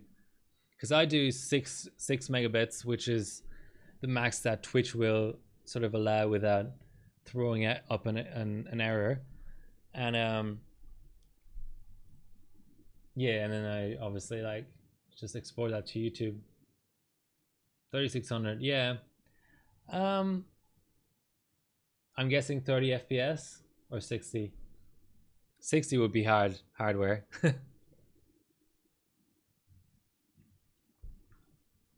Sorry, so yeah, that's what I meant as well. Software on the CPU, yes, I do software. X264, medium, I think.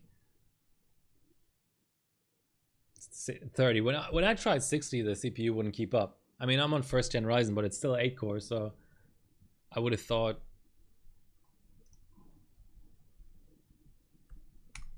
Okay, so that's scoring pretty similar to what I saw earlier. I'll now do, I think 3600 CL12 should work at 1.75 vCore VDIM. I mean, I can apply MaxMem, but it would just take a bit.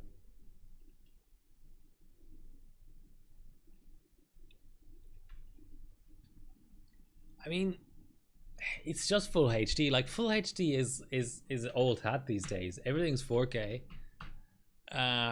Pretty much. Just for like future proofing. A lot of people do 4K now. Like, your goddamn phone can do 4K. Most likely.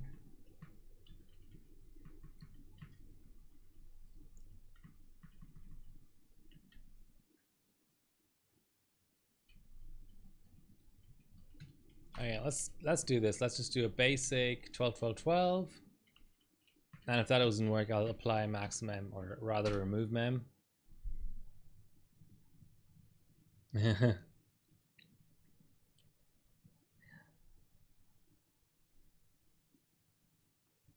Yeah, but the thing is, like, I still see people claiming that I can't see the difference between full HD and 4K. For streaming, for sure, that's probably the case.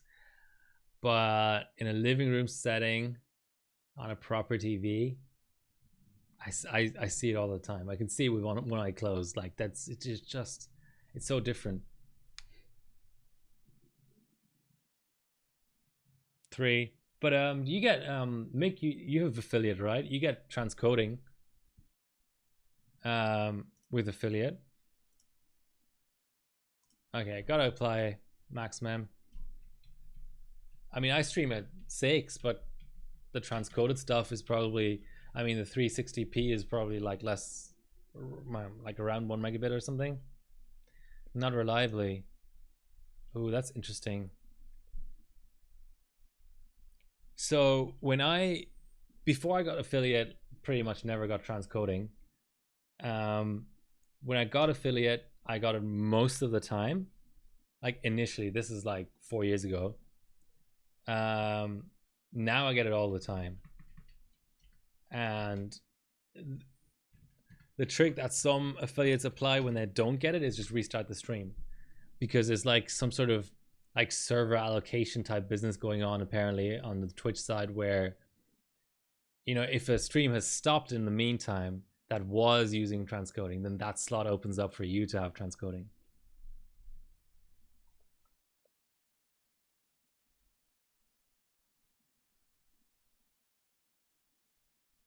Yeah, fair enough. I mean, just speaking from my, like they apply some, like there's all this like speculation on Twitch Reddit about how they apply some sort of like analytics to it and give it to some affiliates permanently because of their longevity or their average viewers or this, that, and the other. But what I can say from my perspective, I don't know if I earn it somehow, I'm just having dumb luck, but I've had transcoding pretty much for the last year at least, maybe longer, every single time I start a stream. So that from that perspective, I sort of trust it and rely on it and just don't worry about it.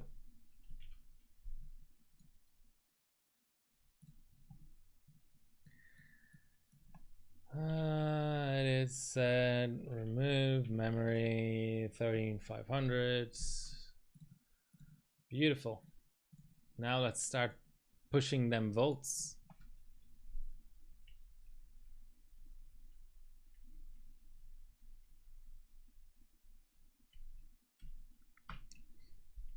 Like I remember that. Okay, let's just talk about this resolution for a minute, because it's sort of like a passion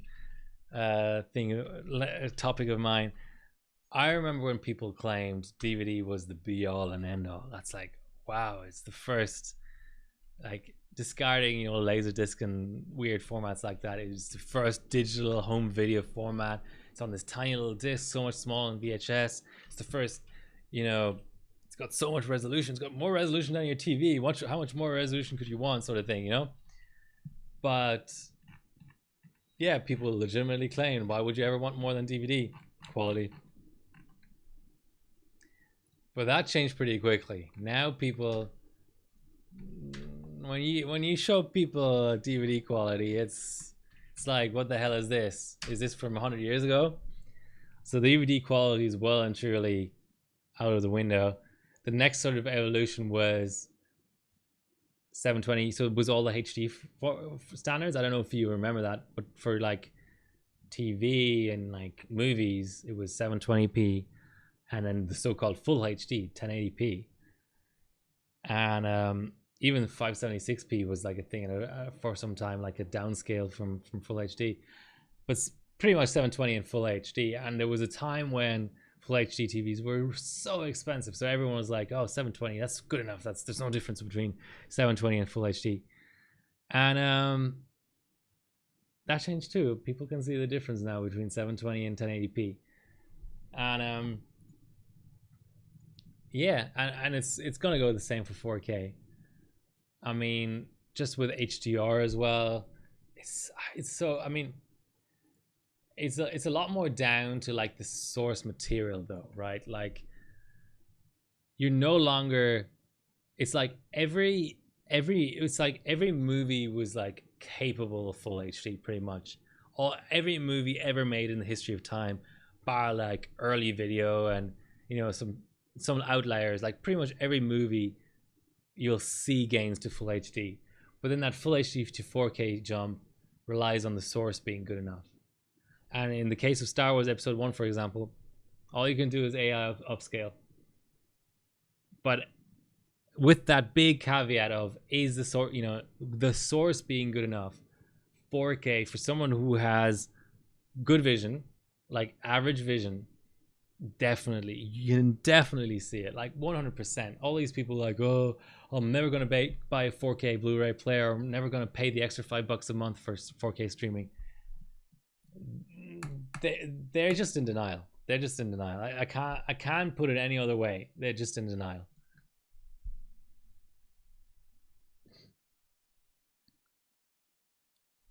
Okay, well, so there's a few different things that play into this whole 4K thing, right? 4K streams tend to be bitrate starved. So then it's no longer about the resolution, it's about the bitrate. So 4K streams, a lot of them are like 10, 20 megabits per second, whereas a 4K Blu-ray is 100, 80, 100, whatever, So I know there's different, it sort of balances out a little bit more because the streamers tend to use better encoders rather than X265 and so on, but the gains are not as big as people make it out to be. X265 is pretty bitrate efficient. Let's do a few reruns here. It's faster than I remember it being as well. So you can't look at 4K streaming and say the difference between 4K and full HD isn't there. That is very deceptive. I know there's outliers. There's Apple TV Plus, I've heard is very, very good for a streamer. Amazon, I think, is on the high end for bit rates.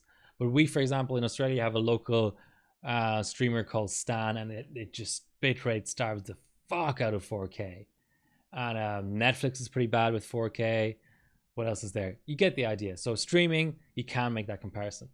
So now what you're left with is physical media, realistically. So given the source is good enough and given the mastering is good enough, again, there's cheap out on that sometimes, but if you take a reference quality 4K, something like Dunkirk, like one of those movies that really they know what the fuck they're doing, if you compare the Blu-ray with the 4K Blu-ray, you see a resolution difference. I just can't, you've got to see it to believe it. I mean, it really, really is there. Now, again, the caveat is like viewing distance, size of screen, and so on. I'm probably on the low end for viewing distance, so I have a 55-inch TV with a viewing distance of about maybe 1.6 meters or something. So that's certainly on the low end. I grant you that. But I think in an average setting with an average TV, with a good source, like with a reference quality Blu-ray, you definitely see the difference. And you can even turn off HDR and you'll still see the difference. 8K, yeah, I don't know about 8K streaming it or whatever, but yeah, that's one of the things is like we just shouldn't bitrate starve. We really shouldn't. I think it's just so short-sighted. Like, say what you will about broadcast television, but it's an ingenious system because you use one part of the electromagnetic spectrum to extend the broadcast to a number of people that is between 0 and infinity. You use the same amount of like power, the same number of satellites, the same spectrum, the same everything, and it doesn't matter how many people are watching, it's still the same effort. That's ingenious. Streaming, the more people watch, the more servers you need, the more bandwidth you need. I know there's caching, there's CDNs and so on, but it's a flawed system in that way because the more people watch, the more servers you need, the bigger of a streamer you need to be. So there's like all of these like boutique streamers and stuff, they sort of fall into that pitfall where they're trying to like offer higher bit rates and stuff, but as soon as they become popular, it's like we can't find a way of keeping profitability because our hosting or cloud hosting costs are going through the roof because the more people you have on your platform, the more server costs you've got, So this is for some reason this is This seems a bit more what you call it, consistent, the score. Maybe I'm imagining things. 10 foot from 55. That's you probably need a bigger screen. But no, yeah. But don't get me, I mean, the thing about it too is there is this like upscaling effect, right? We had it back in the 720p days. So if you pirated, okay, I pirated back in the day, confession, arrest me, put me in jail, whatever. If you pirated 720p Blu-ray rip back in the day and then watched it on a 1080p screen, it got really close to 1080p real, because you're taking a source and you're down resing it and you're up resing it back to what it was originally. And that effect happens a lot with Blu-rays as well.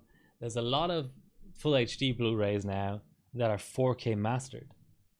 So they come from a 4K source. So it's like, I don't want to get into the science of it too much, but like basically your source matters too. Your like original scan resolution sort of plays into it as well. Whereas if you scan in full HD, that's all the detail you're ever going to get, you know?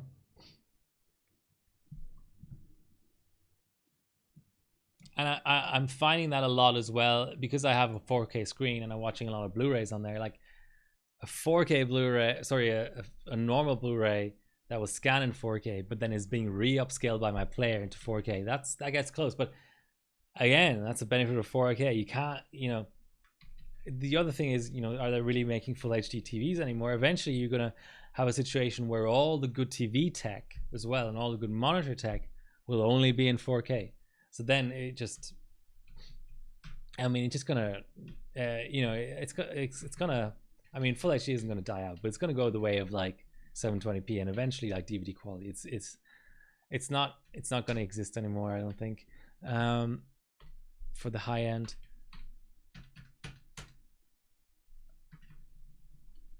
The funny thing is that was still at 1.75, but let's do 1.95. That's a sweet spot for these sticks. And I hate bitrate starving. It's such, like, there's people on like TV channels and stuff whose job it is to ensure a good product, and they fuck it up so much. Like free to air TV in Australia now, because of cost cutting and stuff, it's hyper compressed and there's no reason for it. I don't know why they even do it. Like it's weird. It's really weird. Like I sometimes feel like the streaming version of a free to air channel is better than the HD like over the air rail channel, and it shouldn't be like, but there's no reason to compress that. Like what's the point? Like you have a spot in the spectrum that's reserved for your channel, whether you're compressing the shit out of your video or not. Like it's not the same argument as the internet where it's a shared commodity and all these things. Oh yeah, I should probably blast my IO when I say faults now.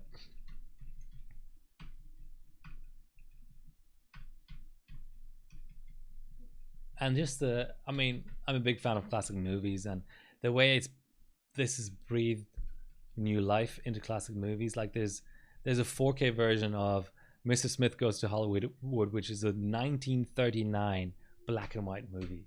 And they for the 100th anniversary of Chaplin, they've rescanned all the Chaplins at 4K. What's not to love about that? Just introducing new audiences to absolutely timeless classics. Yeah, Salty Croissant. I don't know about that. I thought that over the air allocations were fixed, but who knows? What part of the spectrum is free TV? Like is digital TV in these days? Anyway, it's really far away from like Wi-Fi and all that crap, isn't it? You're working for an ISP, okay? Okay, 1.95.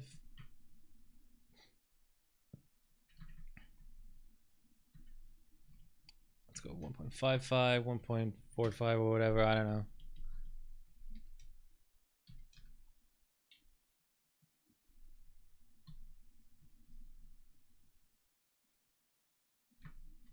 Let's apply that first and then do the it's all about the money. But I still don't fully buy that, because back in the analog TV days, the width of a channel was way bigger. Like now, like a proper digital channel still only takes up like less than 10% of what an analog channel took up. Anyway, let's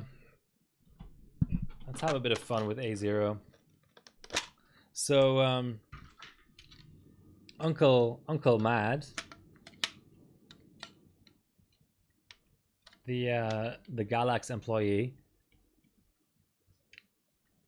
Matse on Facebook, ran a comp a couple of years ago for a Hall of Fame A0 RAM, and I won a kit, and that's the A0 I'm hanging on to. So it's got a little sticker on the back saying sample, that I should never sell it, and I don't have any reason to sell it anyway. Good old A0 layout.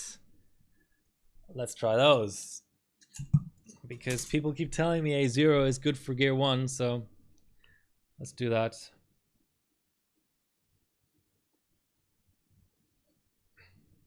No, it's not. It's, you see, it's not the maintenance. It really isn't. It's the market has moved on, so there's less of a justification on the TV channel side to maintain it. But no one is ever going to convince me that a world in which all consumption of television media, basically in the broadest sense, was done over the air, had higher maintenance costs than a world in which it's all streaming.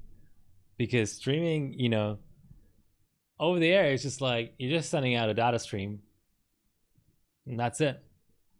If you have 100 million people watching, the cost is the same as if you have 0 people watching. Streaming, it not only in certain respects costs more, but it also impacts the rest of the internet sometimes. Sometimes you have, you know, slowdowns and stuff. All right, time for a bit of A0 action.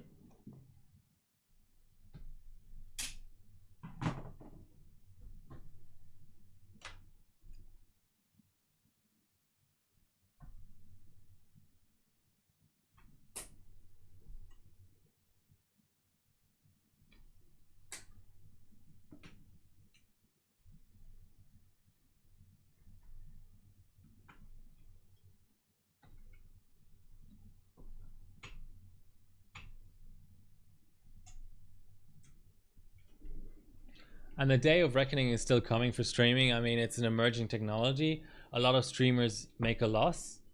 There's going to be a lot of consolidation. And mark my words, once the consolidation has happened, it might take 2 years, it might take 5 years, there's going to be ads on streaming.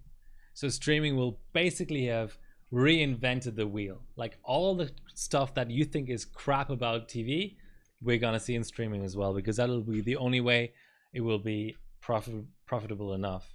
And that splintering, I mean, either way, either we're going to see a full-on splintering of streaming to the point that you have as many streaming services as there were TV channels before, or we have a massive consolidation where you only have 2 players or 3 players, and they can do whatever they want to prices, you know, hike the prices, add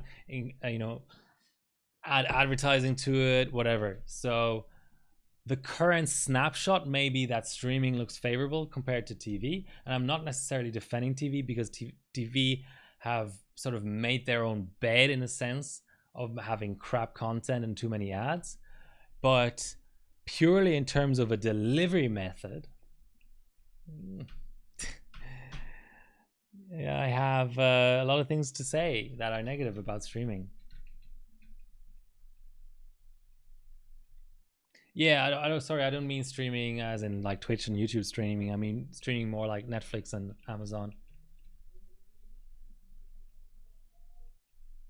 Yeah, gaming optimization, exactly.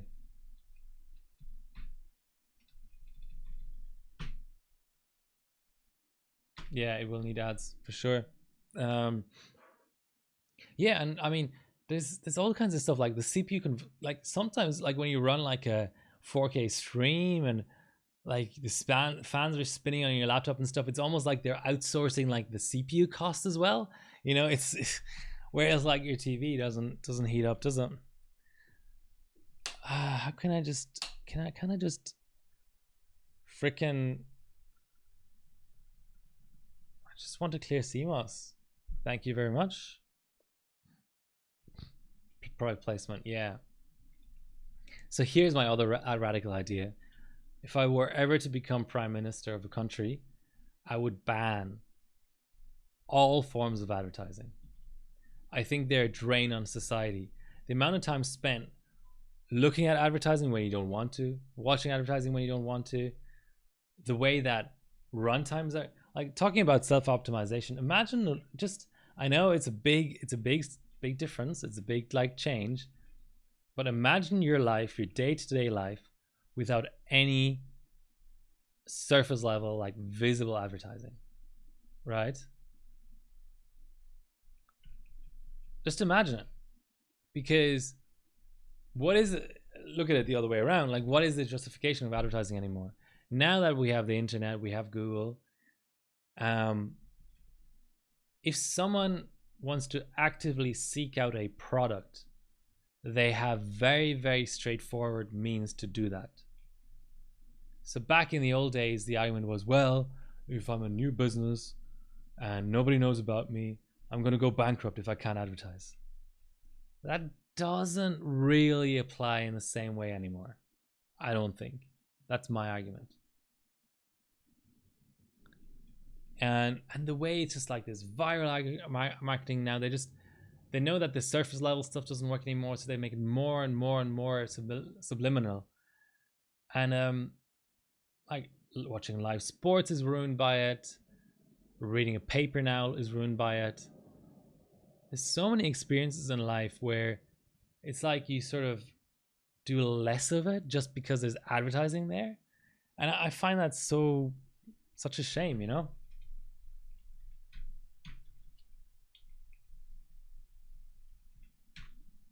Coca-Cola does taste good. But maybe I'm just, you know, it's been, you know, I've probably seen Coca-Cola ads. I'm 34 years old. I've seen Coca-Cola ads every single year of my life for 34 years. It would surprise me if it hadn't had some sort of effect on me. Yeah, and I don't know. I mean, it doesn't sit right with me. Like, what, you know, whatever. Like, people keep throwing out words like tradition and stuff. I think it's just cheap. Like, what is an actual logical, objective justification for advertising? You can't find one. You know, I think people, like businesses, products should be findable, you know, in search engines. So maybe search engine advertising should still be allowed or whatever. But when I'm walking from A to B, I'm driving in my car, I'm listening to the radio, watching TV, what is the purpose of advertising in that space? It's a negative on society. Like, that's, you know, I think you always have to, of course, advertising agencies won't exist anymore, or no, we'll have to like find a new job for those people who work for those. But there's always a drawback to things. Like, even the best thing that's ever been done in the history of humanity has had a drawback. You know, like, that's not an argument for anything, I don't think. Okay, let's load up a little profile here, 3600.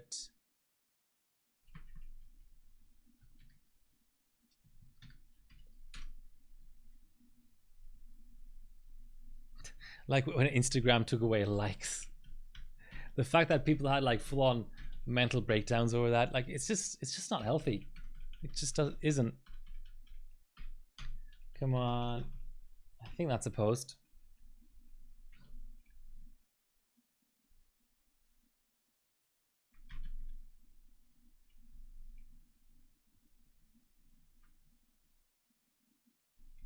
This board loves to hang on that post screen.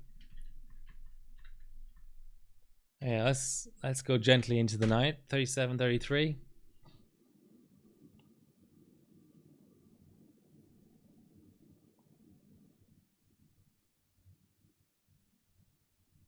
Yeah, the data centers. I mean, the company I work for has a data center, and that's huge. I've been in there. Yeah, run ad. Yeah, that makes sense. That sort of thing I don't have a problem with. I think sort of opt-in type advertising. You know, when there's like a freeware version of something, that should still be okay. But like this sort of persistent advertising, and from the, I mean, maybe someone can explain this to me, right? But from the moment I was a child and was first told about the fact that private TV channels are pretty much fully funded by advertising, I couldn't wrap my head around it, because I know there's subliminal stuff going on and so on, but the fact that entire staffs of people, entire buildings, entire organizations, and all of their content could be funded, plus the profit could be funded by just people wanting to run 30-second ads, that still blows my mind. I still don't understand that split in television between public broadcasters and private, and the fact that they can more or less be of equal quality, with one getting actual funding and the other being fully funded by ads. It blows my mind, because when I see an ad, if I see a good one, I laugh and I forget about it. If I see a bad one, I actively avoid that product. So, I mean, I can't talk about like subliminal things, but like, at least on the surface, ads 100% don't work on me. And I would have thought it would have been similar for other people. So why, like, how do ads work? You know, those normal ads, I mean, the ones on TV and in the paper, you can just it's even worse in the paper. You can just page past it. You literally can just avoid reading it. Like, what? Why does that cost money? That shouldn't have any effect on anyone.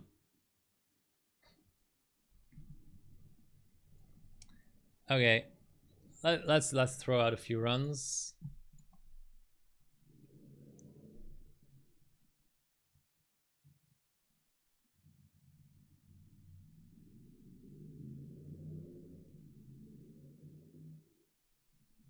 Yeah, ads on TV have gotten really bad.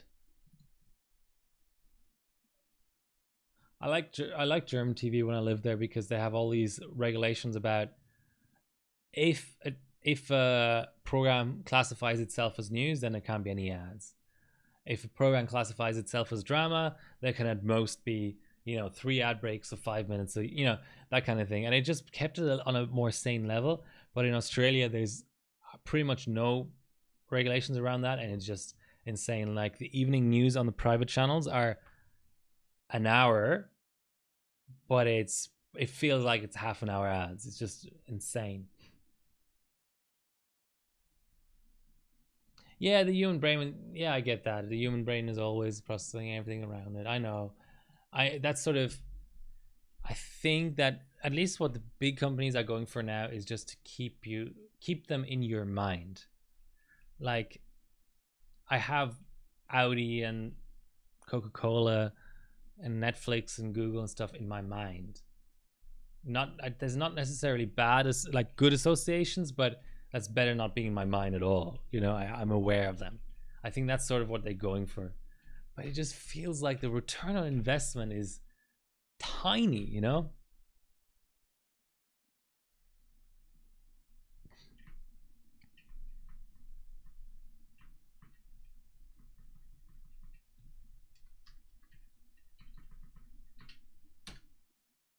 Whoops. I don't know, man. I guess that's why I don't work for advertising.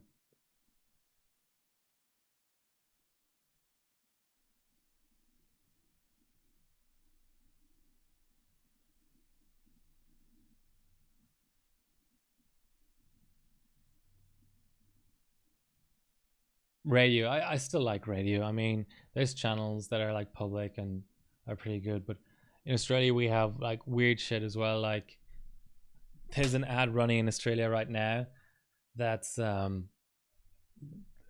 a siren noise, like a sort of like a fire brigade siren noise, and I'm like, that should be illegal. Like, when I'm driving in my car and I hear the noise of a siren, my first impulse would be to pull over, maybe, you know. And if an ad does that to me, because, well, I don't like, I sort of cop onto it quickly enough, but I just think it's dangerous. It's flat out dangerous. And then there's this other ad on TV in Australia, and I honestly don't know what product it's for. I think it's for like hair replacement or something, which I'm not the target audience to. That's the other thing. A lot of ads are like region specific. So I'll get like American ads for an American product that only sells in America, doesn't ship overseas. So it's like, even if I wanted to buy this thing right away, I couldn't. Like, why are they wasting their time on that? There's an ad on Aussie TV that's it's actually for hair loss products, but it starts off with a spinning wheel as if your stream was buffering, and it's the most evil thing ever, because even when I'm on a free to air channel, which is not, it doesn't have spinning wheels, I'm like, shit, what's wrong with my TV? So that's just annoyance factor there is just through the roof, because it's like, what the fuck, guys? You're pretty much doing anything to get our attention at this point.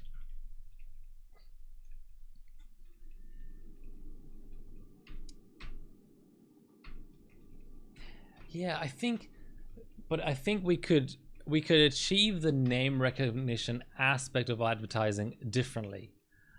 So what could sort of semi-replace I'm just spitballing here, but what could semi-replace advertising is there could be like an unbiased national sort of register of the top players in whatever market. So you could have a situation where you just have a list where everyone's name and everyone's logo is the same size, and then there's a market share number next to them.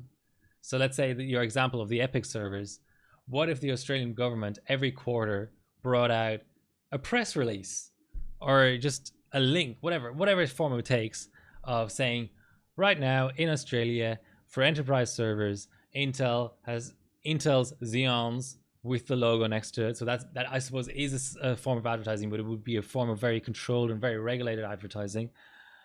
You know, Intel Xeons currently have a market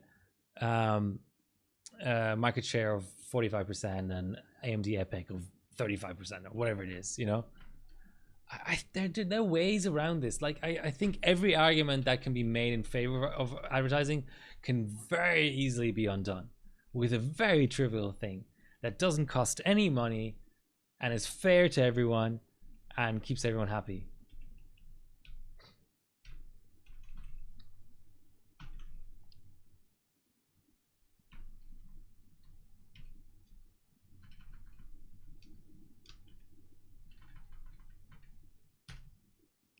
What voltage do I even have to? I haven't run Gear 1 in the longest time. Whatever, I don't really care about this chip. Okay, 1.6 of each. Let's just get this thing posting.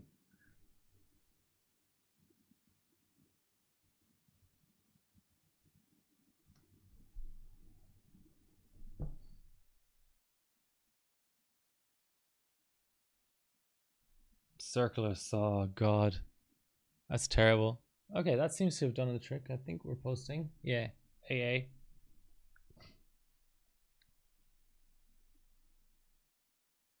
I'll stop you right there. Yes, okay. I'll rephrase that. Instead of unbiased, I would say a significantly less biased, like 90+% less biased version of that.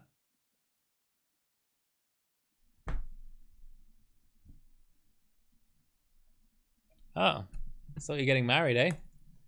Congrats.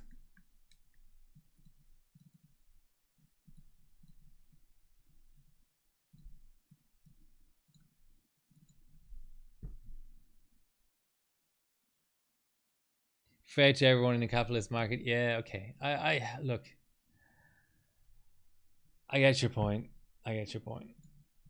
But I think that even small improvements would do a lot. Cool. Well, good luck with that. I hope you can get it done without having to put up with COVID restrictions. A lot of my friends had to put up with COVID restrictions. Yeah, no, I mean, to further lead on from that, I do think, I mean, hot take here. I'm hardly the first person to say this, but like the capitalist system is broken as well. So ideally, if I were prime minister, this is my sales pitch, right? Like to the voters of Australia. I'm not even a citizen yet, so I can't even become prime minister, but we'll fix that. If I were prime minister, I would, yes, definitely go further into the sort of socially democratic aspects. You know, universal basic income. I mean, I'm not opposed to communism. I just find that I'd have to have someone explain, like really in detail, explain to me their version of it, because the versions that we've seen out there in the wild haven't worked out very well, but they've sort of bundled in like this cult of person and dictatorship and authoritarian type stuff. So if we could do without that and still keep the good bits of communism, of which there are many, I'd be down. I'd be down for that.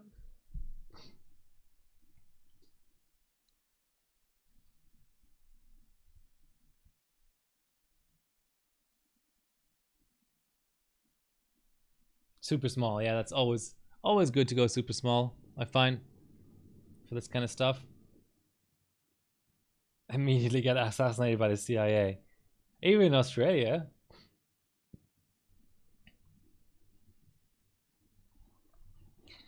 Alright.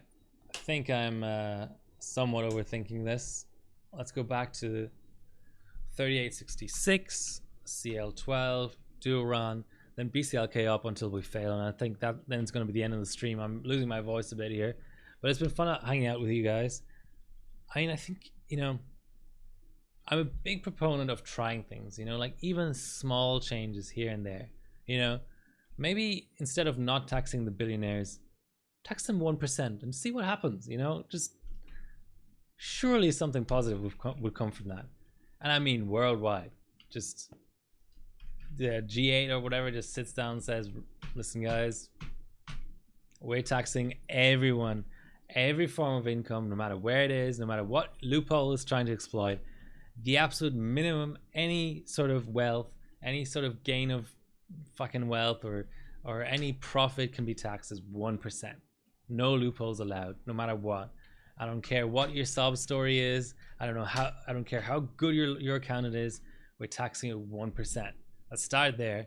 Let's tax stuff 1% and use that money for, you know, hospitals and childcare and just things like these things have a positive return on investment anyway. So like you just can't go wrong, you know. Like I mean, I was about to say I don't get it, but I do get it. Like people are greedy, and you know.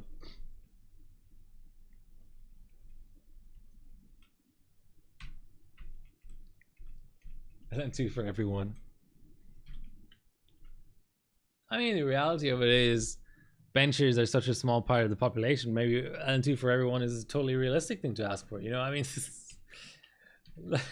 we're just spitballing here.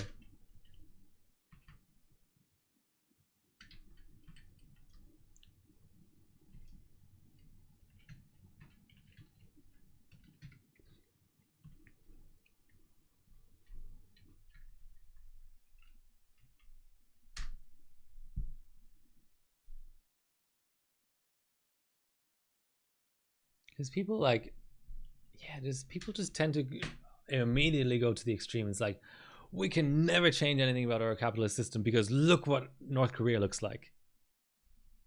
And that's, I mean, this is bullshit, you know? If you always just take everything to the extreme, then actually nothing is a good option. Even capitalism is not a good option. Like, by that logic, we should just like all roll over and die because all options are terrible. The local LN2 office. I would die a happy man if that ever came about in any country in the world. I mean, there's I was listening to a podcast the other day about these crypto why exactly is booting not working? Oh, I wasn't even able to apply, was I? This should apply. Come on.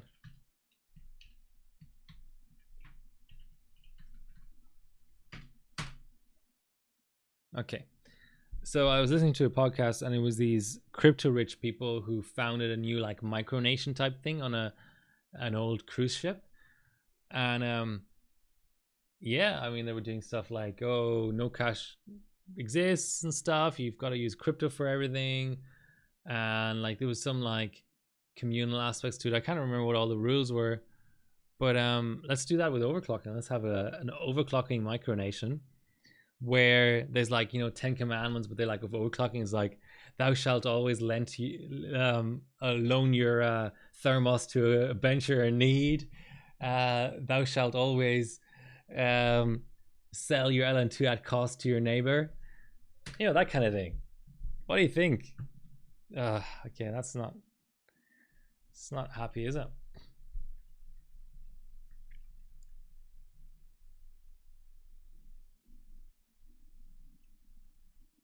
Sounds good to me. I mean, I think this whole so-called sharing economy, I think if you recast the sharing, I mean, I think what we currently call the sharing economy is absolute bullshit, because it's like commercial landlords renting stuff out on Airbnb and massive corporations building ride sharing apps and keeping all the profits. So it's not actually the sharing economy. But a more sharing economy, I think, would be a very, very good thing. And that doesn't necessarily have to come under the guises of capitalism. If you just made it easier to share stuff, like I often think about this. I mean, I have, it's no secret I have tons of hardware. I have tons of cameras and things. If there were more of an expectation of sharing being a normal thing, like it's actually seen as a negative thing by a lot of people. Like people who are very appearances orientated are like, oh no, of course I'm not going to take your secondhand whatever it is, kids clothes, oh, I'm going to buy new. Of course I want my kid to be an individual, and how could I possibly happen with secondhand clothes, that kind of thing. Like people are sort of proud to consume, to spend, and they don't want to go with the cheap option, whereas it's actually the green option, and it's the sharing and caring and logical option. So if we had more of that happening, I think that would be a good thing in whatever form. I mean, I sort of like practice it in a tiny way with photography people. I'm a member of apparently, this is their tagline, I don't know if it's still true, but apparently the only communal darkroom in Sydney. So it's yeah, pretty much everything's shared there, chemicals and whatever else you need for in darkroom. There's some like paper to use, and even some sharing film and stuff. And I'm just sort of like, when I have something that I need to get rid of, this is not really sharing, it's more like giving away, but like I'm like, yeah, I could make $5 on eBay for it. I could just put it in the fridge in the dark room and have someone else use it. I don't care about the money, like I don't want, I basically, my prime objective is always, I don't want to end up in a bin, and whether I sell it or share it or give it away to avoid that, fine by me, whatever works. Like, who cares?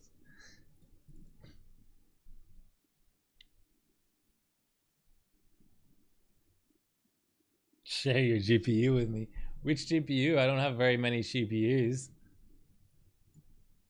I think Salty, I think you're in France, so the shipping costs would be quite prohibitive. I mean, this is going very deep into the rabbit hole, but there's also an argument to be made that shipping should be cheaper. Like, why is there for-profit shipping? Why not just nationalize all the shipping around the world? Like, what's the point in making that's more and more with the pandemic has proven to be critical infrastructure. Like, why not just nationalize that, and run it at cost? Like, what's the point in extracting profits out of that? There's 1,001 other parts of the economy that are already privatized. Like, why, what's the point in having that be private and subcontracted, and having the people who deliver stuff to your door during a pandemic have no benefits at all? They're just all contractors. They don't have healthcare. They don't have days off. Damn it. Privatized shipping in the UK. That sucks. So like your equivalent of, so we on here we have Ozpost, which is privatized. So you recently privatized Royal Mail in the UK? Are you serious? Or aspects of it? Like how do they do it? Because there's lots of different ways of, you know, skinning the cat or whatever it's called. Oh, Croissant, you're in Canada. What part of, if you don't mind me asking, what part of Canada? Because I've been there a few times. I've been to British Columbia. I've been to Whistler and Vancouver. I've been to Toronto. I've been to Montreal several times. It's a beautiful part. I mean, I've pretty much only been to the cities, but it's a great part of the world. I mean, it really is true what they say about Canadians. Ah, Montreal, yeah. Well, bonjour to you then. No, Montreal's great. I haven't been back there in a few years, but I hear it's booming. I still have some friends there. I mean, I would probably never consider living there because I once went there at Easter and there was still like 1.5 meters of snow, like obviously shoveled to the side. But that's a bit too hardcore for me to have that much snow in April. But when it's like warm, when it's you know, livable conditions, it's a beautiful city. I'm trying to remember what I remember of it. I went to like just random places like the Botanical Gardens and that Olympic Park thingy with the weird stadium with the roof that folds up because it's made of cloth. Like, yeah, I don't know how to describe it. Sort of weird. I went there. Of course, I ate poutine.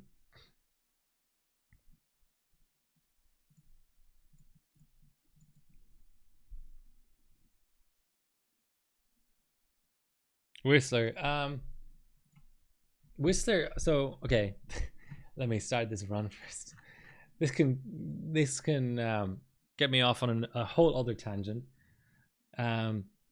So Whistler, what happened there was it was a long weekend. I was staying in Seattle and we took the Greyhound to Vancouver and then subsequently took the bus from there to Whistler thinking it was a cool place. And it ended up being like a bit of a disappointment because this was probably like 10 years ago, but it was such an exclusive place. Like it felt like I was a student at the time, so I didn't have a lot of money, but even by the standards of Canada, which is already not a cheap holiday destination, it was really expensive. It felt like I had to like pay to breathe the air there because every activity, large, small, long, short, easy, hard, it was just like hundreds of dollars. And we just ended up taking like a shuttle somewhere and doing a walk around the lake and then getting back on the bus and going back to Vancouver because it really felt like nothing was affordable, like to the point where the McDonald's there was like in one of these like mountain style buildings. Like even the McDonald's was themed, you know, because Whistler is so exclusive and you saw so many like Lambos and stuff around the place. It gave me a bit of a weird vibe, but yeah, I'm sure it's nice. I mean, I'm not knocking it or anything, but just on that little like half day experience I had, I wouldn't necessarily go back. But mountain biking, I'm trying to remember the place in Colorado. That's not how you pronounce it. Colorado, that I went to. It's been a few years. Look at that lovely Australia-centric map I've got here. This is what the map should look like. Upside down it as well. Perfect. So let's go to Colorado over here. Am I dumb? Phoenix, Colorado up here. So here's Denver. It was Keystone. I remember it now. Keystone. There we go. Keystone, Colorado. Let's go to satellite view. Yeah, and I think there's trails going down this mountain. So It was amazing. I mean, hopefully there's like some sort of description of it. I only did blue.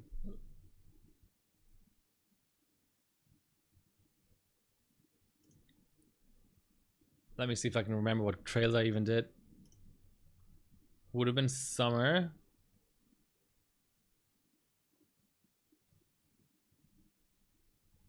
Yeah. Oh, this is looking familiar. So you take a like a chairlift type thing up, and then you can do the trails down. You can take it up again. You basically have a day pass, and I think I might have done like the Celtic Way. Like I did like the really easy ones, but it was amazing. So highly recommended. And like,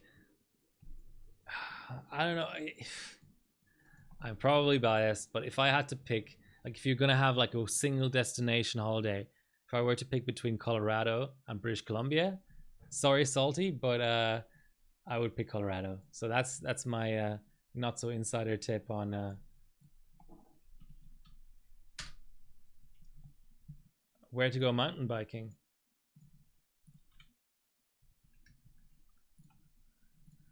Let's also save this profile.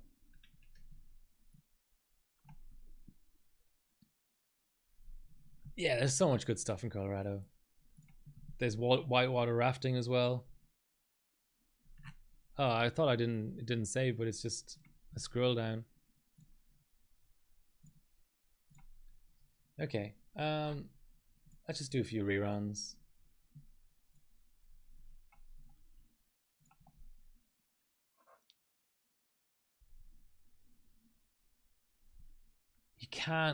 You just can't. I mean, that makes me so sad hearing about Royal Mail.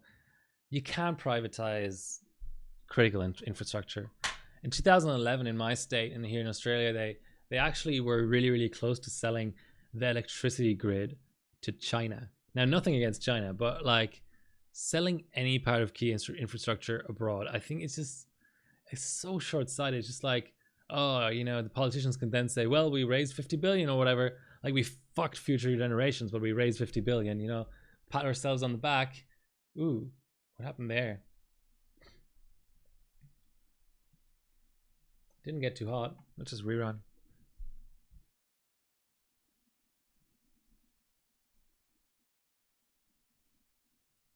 If you love winter and snow, then you're in the right place. I still remember queuing up outside a poutine place because the queue was so long, and I think that day was February or something, and it was January, February, and it was minus 39 with wind chill. So it might have been like mid 20s or whatever without the wind chill. But just imagine that, right? Minus 39, queuing for a restaurant for half an hour, standing still. It was an experience, let's just put it that way. Required by law to maintain the universal service whereby items of specific size 2021. So only for 10 years. Why not forever? I mean, is mail delivery ever going to go away? Like, do we really think that like mass teleportation or whatever is ever going to be a thing? Like, this stuff needs to stay owned by, you know, the public forever and ever and ever and ever. No ifs or buts. Like, it's just, privatization is so fucking dumb. Yeah, people in the Highlands. I mean, that's the thing. I mean, there's been sort of attacks on the U.S. Postal Service through the years, but right now I think it's still the case that postage has to be the same across the U.S. So there's like these places in there's this place in Arizona where mail gets delivered by donkey down into the Grand Canyon, and there's this other place in Alaska where it gets delivered by a helicopter because it's such a remote island. And of course, that one piece of mail might cost, you know, $100 to deliver, even though it only costs $1. But so what? It's for the common good. It's not just like for shits and giggles, like Tesla sending a car into space because they can. It's for the common good. Ooh, someone just joined. I'm about to close the stream, but I'll say hi anyway. Private electricity. Yes, the Aussie electricity grid was privatized, but not abroad. It was like a local buyer. Steamboat Springs I haven't heard of, but I've been to Colorado Springs. I've been to Durango to go on the one of the few remaining steam railways in the world that ascends a mountain. Yeah, I'll be running Ycron on it eventually, but not tonight. I'm already live for closing on in 3 hours. Hi, Palzin. Thanks for joining. I'm actually sort of in my last few runs. Yeah. Wow, that was a lot of topic in one night. Thanks for whoever raised that. But no, I like talking about these sort of things. It's just, you know, I think it becomes, when you look at things just from the base, like from square one, it becomes very, very easy to like tear apart a lot of these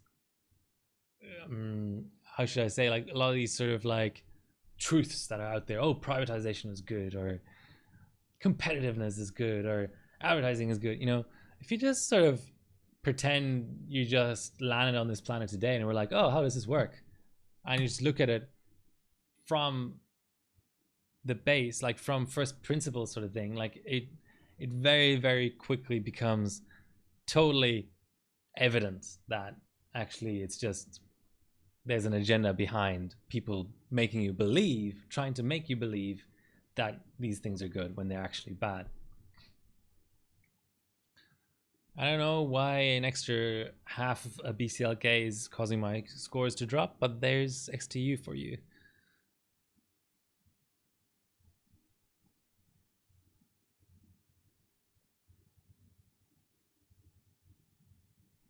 Let's just do an extra half BCLK again. Maybe let's boot with it actually. Sometimes XTU can get funny about that stuff. So I have a like a XTU.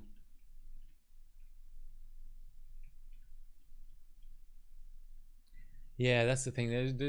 There's a whole other thing to be talked about there with, like, you know, postmodernism and like, you know, what is reality, and like the way that, you know, if you can make people believe a certain thing hard enough, does it really matter that it's not true?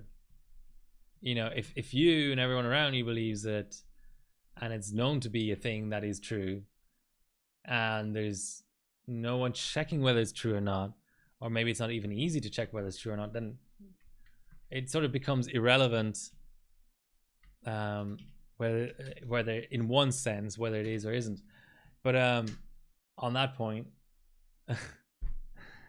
there was a story recently, capitalist realism.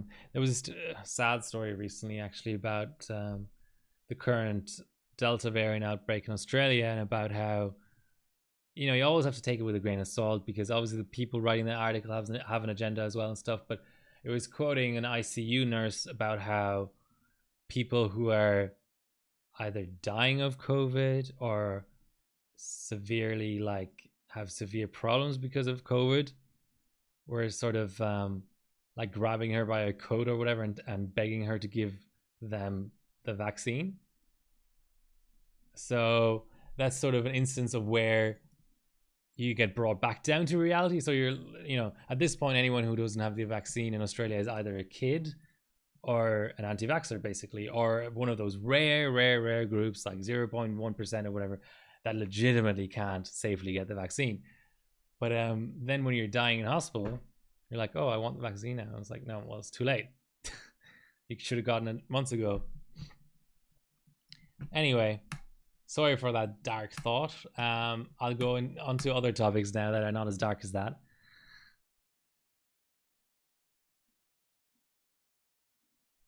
Yeah, those no, I haven't. So there's a few different things about this whole group of people who can't get the vaccine. First of all, I think the numbers are legitimately fluctuating, because we are still finding out groups that we thought shouldn't or couldn't get the vaccine and who actually can. So the number is shrinking, but it's also being reported differently in different media. So yeah, if you say 1 to 2%, yeah, I believe that. But it is a very, very small number. And I would imagine the type of person who ends up in ICU unvaccinated and then begs for the vaccine is actually not exempt from the vaccine, is actually someone who would have been eligible but just chose not to. So yeah. Yeah, I know people who have like pretty serious issues because of Pfizer. So yeah, it goes both ways. But you know, you've always have to look at these things, you know, on the balance of probabilities. Not, oh, there's this one time, you know, not anecdotal evidence. I think in overclocking, actually, anecdotal evidence is fun. You know, when you say, oh, that one time I switched Windows 7 to a green theme or something, and Cinebench passed when it didn't before, and it never passed again. You know, that's I wouldn't exactly tell people, recommend people follow that sort of advice, but I find it, you do sometimes find that sort of thing circulating.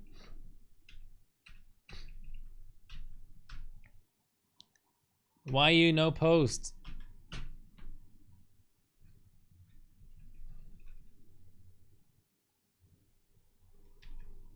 $7F.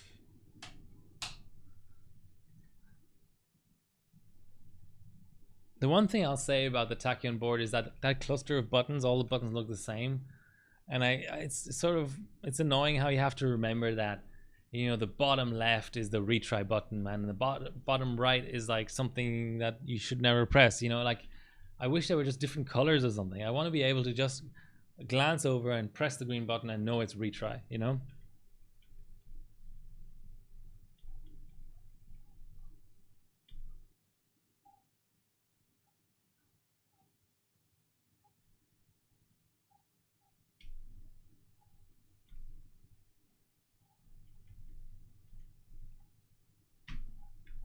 Okay, weird, but I'll take it.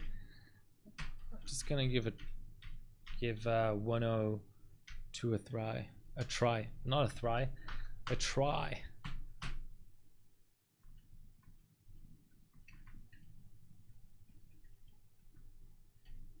I mean, there's all sorts of issues that can arise. I know someone who happened to be positive, so someone in quite elderly with no with not as many defenses as we would have, who happened to be asymptomatic and positive but didn't know it, and then got the jab, and then you obviously almost get a double hit of the virus. Yeah, that's scary.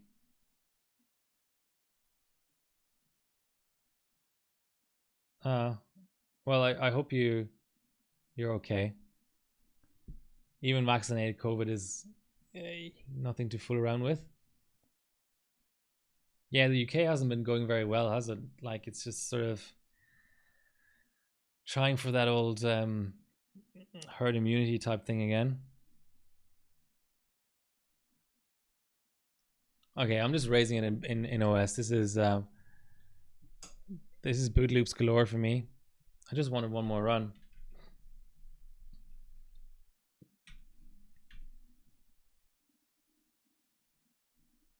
Nightclubs.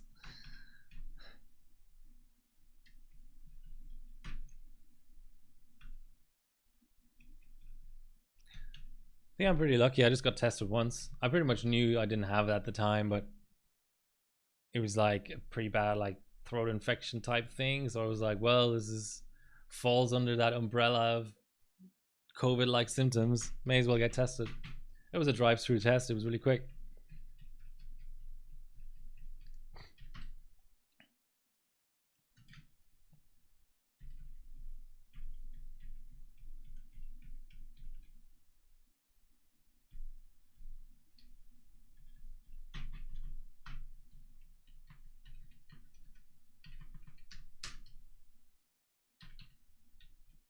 All right, let's set 101 here and then 102 in OS. Damn, and I was trying to do like, God damn it.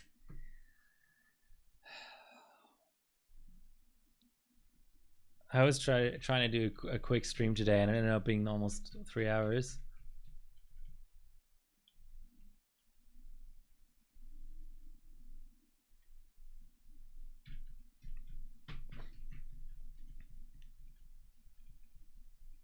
Let's just do a 100 BCLK then and apply 102 in OS.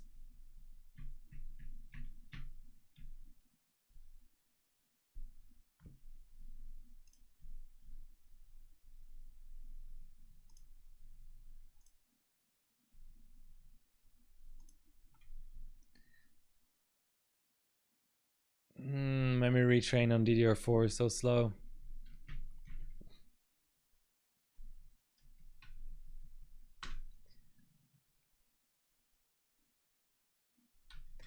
All right, I think that's gonna do it. No reason to push it. Yeah, so got the gold. Slight efficiency issues, it seems like. I don't know where to start with tuning this bench. Usually I have, an idea of, does it like memory bandwidth? Does it like Encore? Maybe likes Encore actually. I never actually checked that. What Encore is this guy at?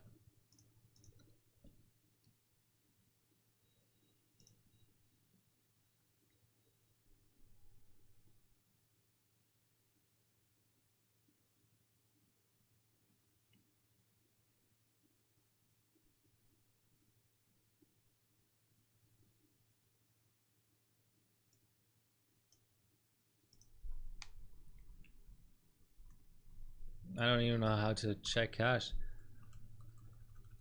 Oh. 49 cache. Okay. So one working theory would be that it actually really likes cache, and I locked cache to 45 and I couldn't set 47, but maybe letting it auto and float up to 49 doing the bench or whatever helps there. Could just be a different version of Windows 10 or whatever. Yeah, been distracting me. I like being distracted on stream.